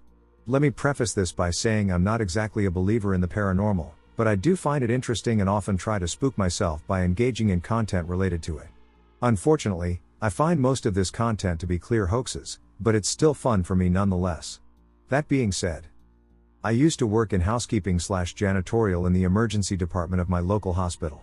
I was a second shift worker, working from 3 p.m. to 11:30 p.m. Every day, about 15 minutes before punching out, I would exit the emergency department with my cleaning cart, enter the porter closet nearby, and get fresh supplies/water for my coworker working the emergency department at night. Let's call her Wendy. Now, Wendy, who worked nights, usually wasn't as busy as I was, as traffic through the hospital from our relatively rural area wasn't constant like a big city's would be at nighttime. Thus, she would be tasked with cleaning other closed units, only returning to the emergency department when called upon via walkie. So there I was, getting the cart ready. I prepared fresh rags, a water and cleaning agent mixture, and an empty trash bag and then wheeled my cart from the emergency department to the women's health center, as that was Wendy's preferred starting point for her work each night. They are on the same floor, down one long hallway from one another. I pushed my card in through the hallway door, which was employee access to the Women's Health Center. Upon entering, if you went left, you'd find about 10 exam rooms down a hallway, and to the right was a narrow passage between the wall and the registration desk. At the end of that passage is another door that leads to the waiting room for the Women's Health Center. I parked my cart at the fork in the department and went toward the waiting room, where I heard Wendy walking about, to let her know the cart is ready. Since this unit was carpeted, I figured she was getting the vacuum ready or something. I opened the door to the waiting room, and immediately I noticed the women's bathroom to my right closing and resting upon the latch, not closing completely. Just in case Wendy is in there and is indecent, I give it a quick knock. No answer, so I reached for the handle, and as I did, the door closed completely, and I heard the button lock snap into place. Okay, I figure I can sit for a few minutes and let her know when she's done that the cart is all set. I waited there for about 3 to 5 minutes. Suddenly, Wendy came out of the same door that I had just exited. I immediately felt my blood run cold when I saw her and quickly jumped up and grabbed the bathroom door handle. No resistance from the lock, it opens right up. And is completely empty.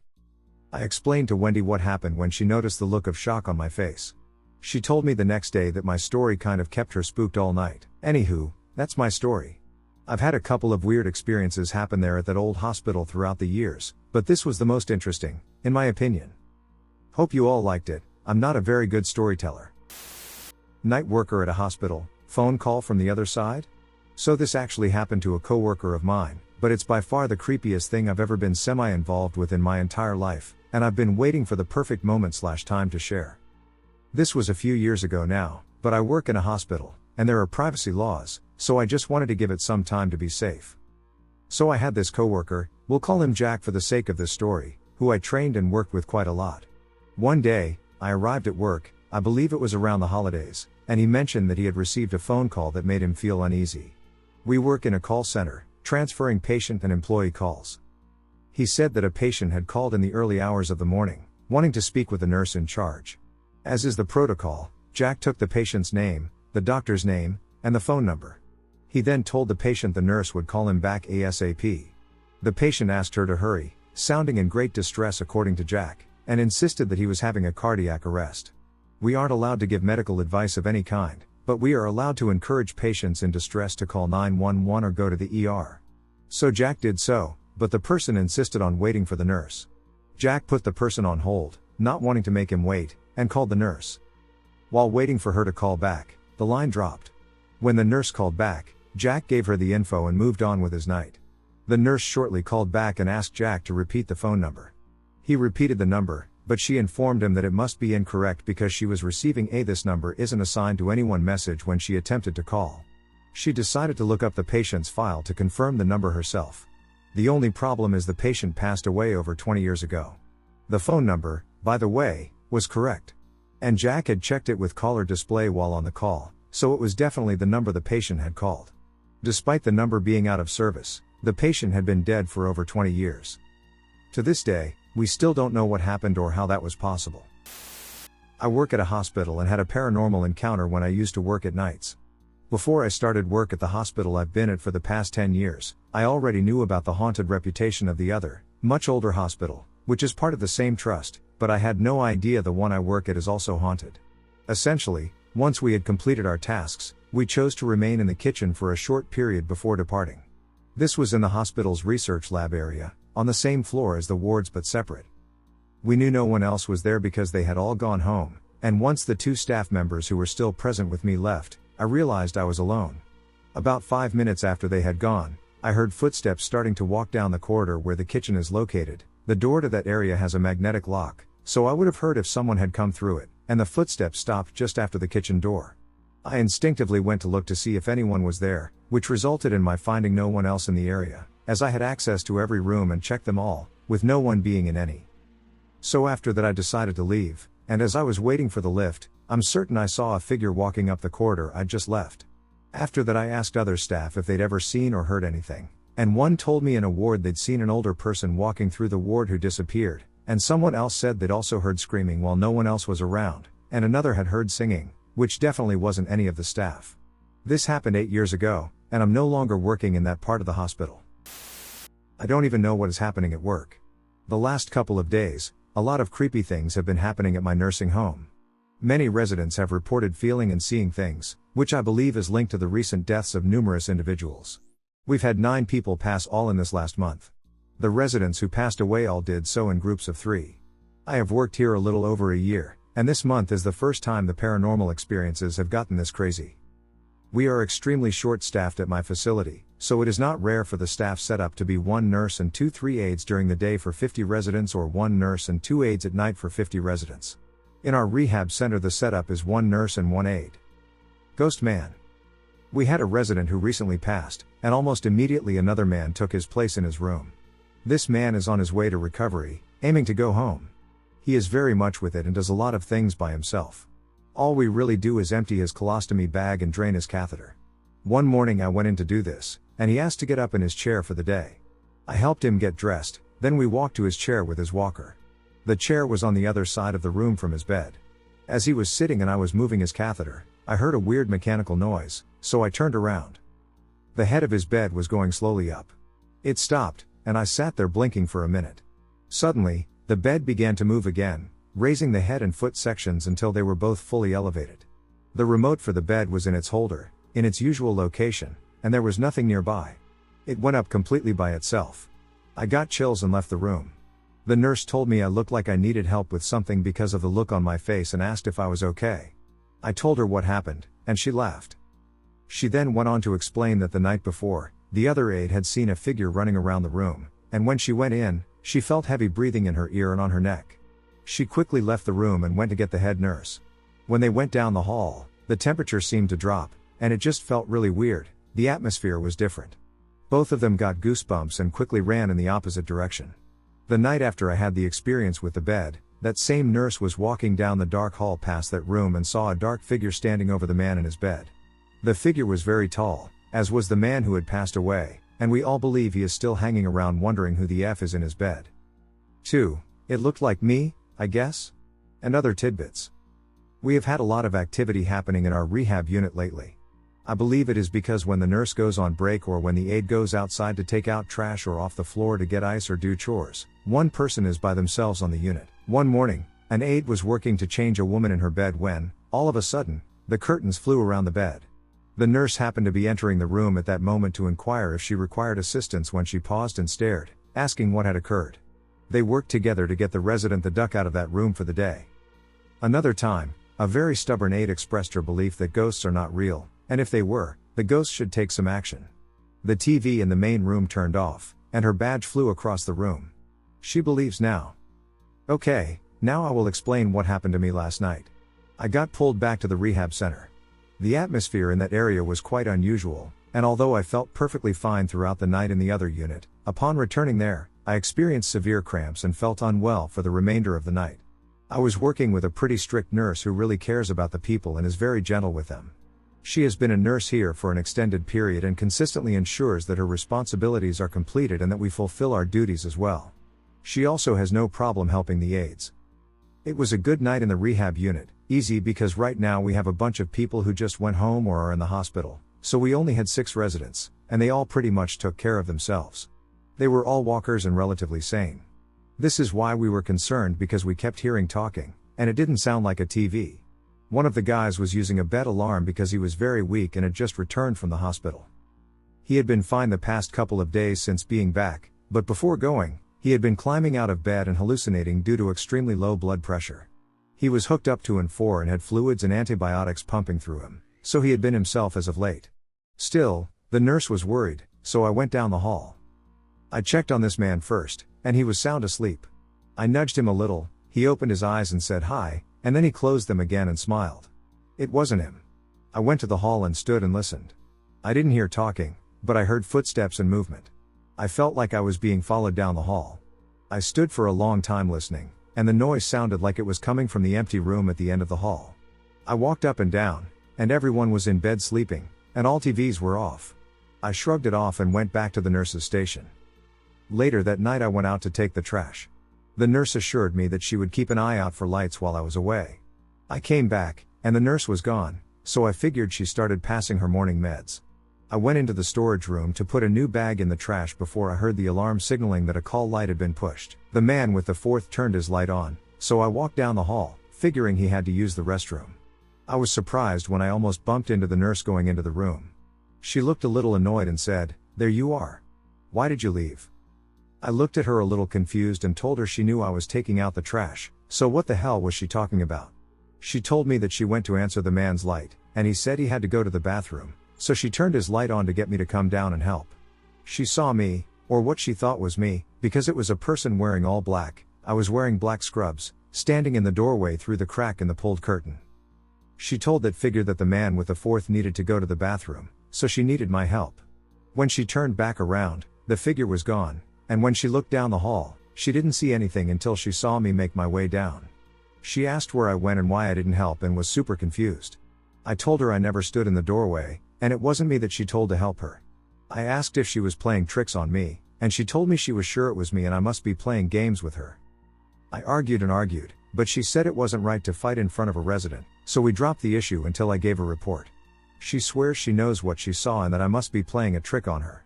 The other aide coming on laughed, and we started sharing ghost stories. All in all, a creepy night. I felt sick most of the morning, but when I got home, I felt fine. I still don't understand what is happening, but a coworker believes that when people die or are in the process of dying, it creates a conducive environment for the paranormal and invites all sorts of strange occurrences. Haunted hospital. About 2 to 3 years ago, I was working for a hospital, or rather, the ladies' wing. It was a new addition added to it, and to get snacks and drinks, you had to leave the new wing and go into the main building, the hospital, to get the snacks. By that time, I had already experienced my share of unexplained events. The older location, I am not familiar with, but you had to walk past some exam rooms, and each had a small changing room. While walking past one of the exam rooms, I looked inside and saw what appeared to be a bandaged person crawling out of the fitting room, resembling the girl from The Ring. At the new hospital, a new building built right into the main/old hospital, you had to walk up 3 floors with the face of the hospital being nothing but glass. I saw myself in the reflection, and I jokingly said, "Hey, I'm just here for some snacks. I don't mean to disturb anyone, but please don't follow me. I just want some snacks." As soon as I said that, I looked back at my reflection and saw a tall black shadow walking up behind me. I turned around and looked down the stairs. There was no one. I looked at the glass, and there was just me. A few months later I quit, and I still think about this when I hear other people share their hospital stories. Another time I was taking out the trash during the day when I saw what looked like a black shadow, like when a cloud goes by, only it was the size of a grocery cart. I saw the dark shape behind a car, and a few seconds later, some nurses arrived with a body and loaded it into an ambulance. I'll never work for or at or near a hospital ever again. No sir. Nursing home hauntings. I've got loads of stories about haunted nursing homes since my grandma and mom have worked in many of them. Here's one encounter my grandma had. My grandma worked night shifts in a nursing home in the 90s, and in her room she had a bell that would ring if a resident needed help through the night. She was asleep when the bell rang and woke her up one night. A light was next to the bell to let her know which room she needed to go to, and her face went white when she saw the room number. A resident had just passed away that week in the room that called the bell, and the room was empty. She had to go check that no one was in the room but called up my granddad to come over and go in with her. She was so scared that someone broke in, but when they went to investigate, the door was locked and all the windows were locked. There was also no one in the room, and no way anyone could have gotten in to mess with her. She had other creepy stories, but I'd have to ask my granddad about them since she has passed away. But I remember ones about her seeing faces in the bell tower of the church that was on the same bit of land as the retirement village. Ducking creepy stuff. I come from a smaller city in NW, Ohio with about 40-50k people.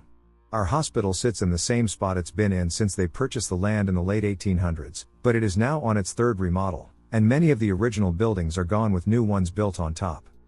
In the late 1800s to the mid-1900s, our hospital had the same antique psychiatric equipment you've seen on display from the good old days, shock treatments, water treatments, etc.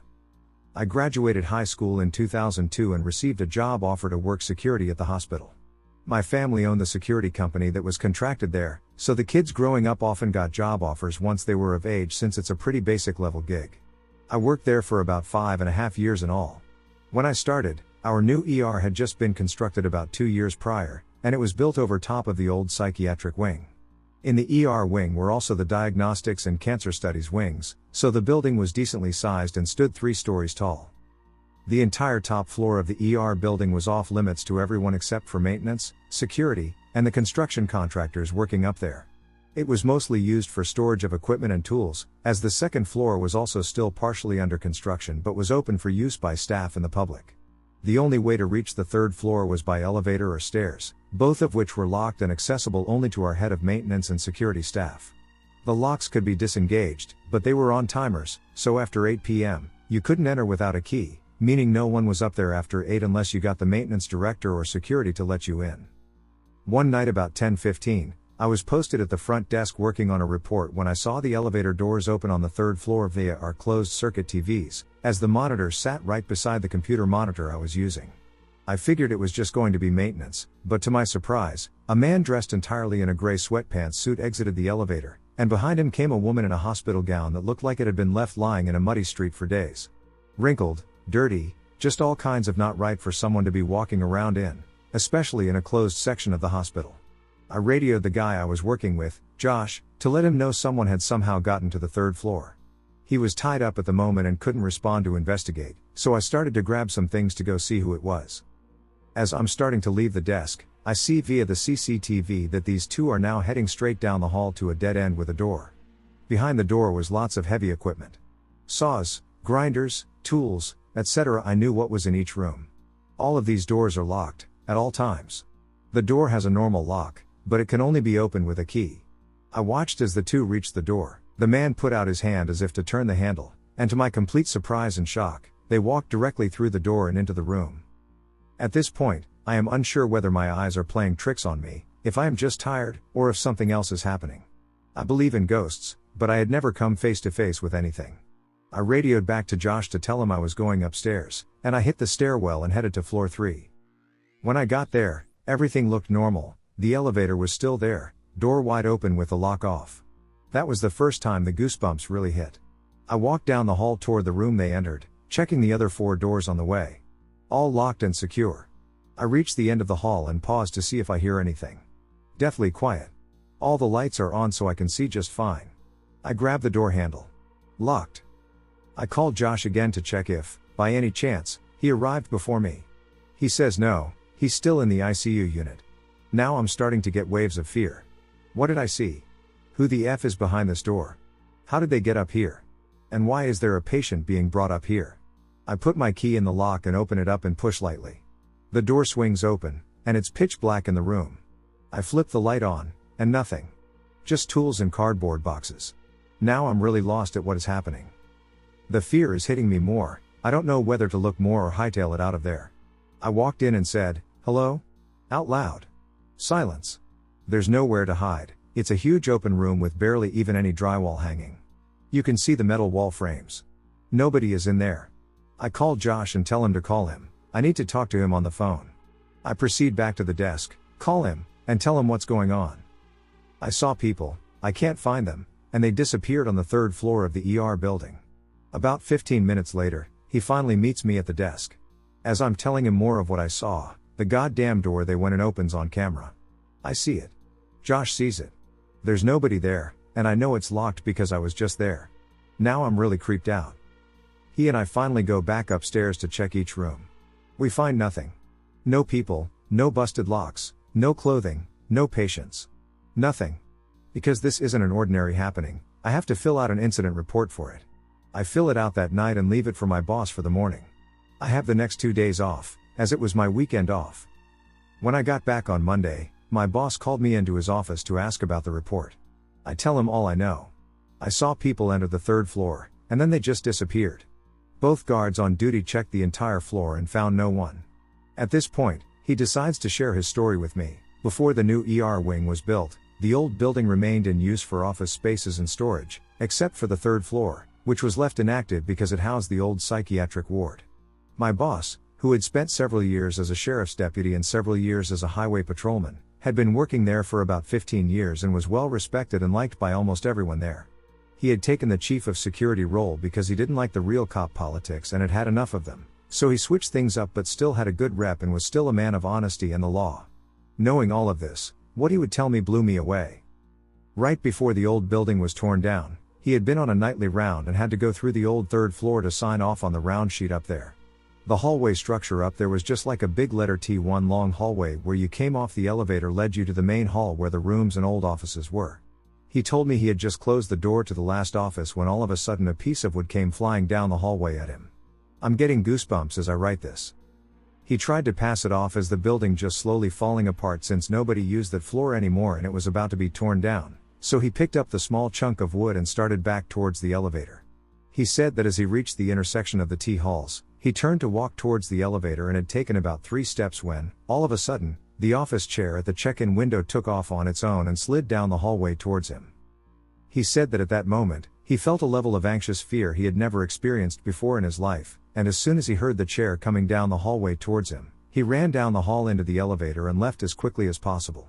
He only told a handful of people about the experience because he didn't want people scared, but when he read my report, he thought I should know what he experienced as well. To this day I still talk to Josh and my old boss, and we've never been able to figure out what happened during both those occurrences. I think about it sometimes and still wonder if it was just my mind playing tricks on me. Unfortunately, our CCTVs were not recording at that time, so we had no footage to review, and the old building lacked CCTV, leaving my boss to rely solely on his personal experience. I don't know if it was ghosts or something else, but that was my supernatural encounter while working in a hospital. I'm still in healthcare but now manage diets for old folks, so I don't get to do the exciting stuff anymore, unfortunately. My sister's horror experience at work. My sister is an RN in a rehab hospital in TX. It all started when she got an admit. A sweet 64-year-old lady that had hip surgery because of a fall. My sister works the night shift, by the way. During the day, she is very active in therapy, very cooperative and jolly. The problem is that at nighttime, when my sister tries to go to her room to give meds, she can hear the patient from outside the room, and she thinks that she is talking to somebody. It is not a guest phone, a shared room, or the television. When my sister opened the door and asked who she was talking to, she said, "The man over there," and pointed at the corner between the bathroom and the recliner. My sister knew she wasn't tripping, she is alert, and she doesn't take any serious medications. After that, my sister called the nurse assistant to ask if she had seen anything strange about their patient. She said that every time she dresses the patient for therapy in the morning, the patient refuses to let her remove her bra because she feels it is embarrassing for the man in the corner. The patient has no history of any mental issue, and she had a different kind of patient that stayed in that room, and they didn't see anything. One night, my sister and the asked the patient if the guy was in the room. My sister and the nurse assistant, glared at each other when the lady said, "He is watching the boy next door arguing with his mother." After they left the room, the nurse assistant went to the supervisor, tearing up, because my sister had left the boy's room due to the impending argument between the mother and her son. The old lady discharged a week later, and the staff just try to avoid telling that story to patients. Haunted hospital. I'm a 28-year-old female. I currently work as a cardiac monitor technician in a hospital 30 minutes south of a major city. The hospital is actually relatively new. It opened independently in the early 90s, but by the year 2000, it was bought by a Catholic organization, and the sisters completely changed the way the hospital was run. For those who don't know, hospitals that are trauma certified are qualified and governed by state laws. The level qualifications vary from state to state, but just know that level 1 trauma is the most severe. We're talking about gunshot wounds, motor vehicle crashes, stabbings. Basically the worst of the worst emergencies. The level designation determines where ambulance patients go based on the situation's severity. My hospital was a level 1 trauma center in the 2000s, but trauma work is not profitable. These patients often have no insurance and can't pay, or they pass away, so corporate decided to stop offering trauma services, and severe cases must be airlifted to the nearest trauma center. As in any hospital, there is always death, both expected and unexpected. It's less frequent than you might think. Deaths don't happen every day, but they do occur, and each is a sobering event, whether expected or not. At least for me. Because this used to be a trauma center, there were many, many more tragic cases and a lot more deaths back in those days. Sudden and unexpected deaths often end in hauntings, and frankly, I believe that after what I experienced on this night. When I was new here several years ago, I got onto the topic of ghosts and the paranormal with a nurse I was working with at the time. I'll call her Nicole, as I truly believed my apartment back then was haunted. That's a story for another time. When I brought this up, she asked if I'd ever heard of the little girl with no face who haunts this big long hallway that connects the whole hospital, Which we call the spine. I said no, I haven't. Nicole went on to explain, supposedly she passed away here when this place still took trauma cases. The rumor is that she was shot in a drive-by while on her way to school, bled out, and passed away in the ER before her parents arrived because she had come in by ambulance. Probably bullshit. I don't know why she shows up in the spine, but a lot of people have seen her down there, and when they see her, she's got a long white dress on, and no one can see her face. It's always a solid little girl with all the right features, except she's all white and has no eyes, nose, or mouth. On the occasions where people have seen her, a patient goes on to die that night. It always seems to line up. I was pretty dumbfounded by this. It is unlikely for just one or two people to see a ghost, but when multiple individuals provide accounts of the same experience, it raises questions. Plus documented deaths? There must be something behind it, right? Right. It was about a year later that I had my experience, and it made me 100% a believer for life. I work the overnight shift from 7 p.m. to 7 a.m., and since it lasts 12 hours, we always take several breaks to step out of the room where we monitor the heart monitors. It is essentially a small, confined, and warm space, so I am always pleased to step outside. I had gone into the break room, which is on the other end of my unit, and on that end, to the right, are a set of double doors leading into the spine. I walk into the break room, microwave my lunch, and sit there, enjoying the peace and quiet while eating my food. Once I'm done, I open the door to head back to my station when, out of the corner of my eye, I see someone standing in the spine. This is unusual, as it's not a hallway the employees use at night. In fact, those doors are usually kept closed, and no one is supposed to be out there, so this person immediately caught my attention. I turned to fully look at them, and I shit you not. There she is. She was all white, wearing a long flowing white gown, and she had no face. She has no facial features whatsoever, but she is facing me. As I froze and stared at her, I couldn't help but notice she wasn't actually touching the ground. The bottom of her dress was about 5 or 6 inches off the floor, like she was hovering. I felt a negative presence. In healthcare, you tend to go with your intuition or gut instincts about people and situations because sometimes, it's all you have. As she stood there in front of me, I got this horrible, gut-churning feeling. A feeling like she had bad intentions. Like she wanted to do harm. I don't know. Either way, it wasn't a pleasant feeling. It was one of those feelings where you feel like your heart has dropped into your stomach. All the hairs on my entire body stand up, and a shiver runs down my back as I stand there, maybe 20 feet away from this little girl, and my mind goes absolutely blank as to what I should do. Do I acknowledge her? Do I just keep walking and pretend I didn't see her? I have no ducking idea. At this point I'm in such shock that I don't think I could have gotten a word out anyway. My mouth was clenched shut. Just as I am questioning what I should do, she begins to change shape into what I can only describe as mist or smoke, quickly moving to the left side of the hallway before disappearing. As this happens, an ice-cold breeze wafts into me. I begin to internally freak the hell out and quickly begin to speed walk back to the monitoring room, wondering what the hell I just witnessed. The best part is, the charge nurse relieving me for my break is the very same nurse who told me about the girl in the first place. As I return to the monitors, Nicole clearly notices I'm freaked out and shaken a little. Maybe I actually looked like I saw a ghost, as they say. Nicole asks me what happened, and I explain to her everything that I saw, and she begins to freak out a little too. She says, "I wonder if someone will die tonight then?" I'd completely forgotten about that part of the rumor, and now I began to freak out even more. If someone did start dying, I'd be the first to know since I'm watching every patient's heart on the 3 computer monitors in front of me. It's hard to explain, but if someone is on the verge of death, there are obvious signs I look for. Coincidences do happen, of course. I had a patient who was located directly across the hall from my room and was not doing well at all. Nicole's patient. He'd been in that room for approximately 2 weeks by then. He was terminally ill as it was. Lung cancer had metastasized and spread to his whole body, including his bones. Small cell lung cancer is very aggressive. Nothing to be done except manage the pain. I can't even begin to imagine the pain he must have been in. This poor man actually began to beg for death as the night dragged on, which made me wonder if the girl was perhaps an angel of mercy instead of something purely evil. Because he got his wish. He was what is called a DNR, do not resuscitate, meaning no life-saving measures. If he begins to die, then he dies. We do exactly nothing except make them comfortable. Given his sorry state and the amount of pain he was experiencing, if the girl was responsible, his last breath was truly a mercy. Listening to someone beg God to end them and make all the pain stop is so gut-wrenching and heartbreaking. He did eventually begin to pass at about 3 a.m. I saw it start happening on the monitor. His heart rate just got slower, and slower, and slower until there was nothing but a flat line. It's usually a somber thing, but I was actually grateful. He got what he wanted, and his pain was over.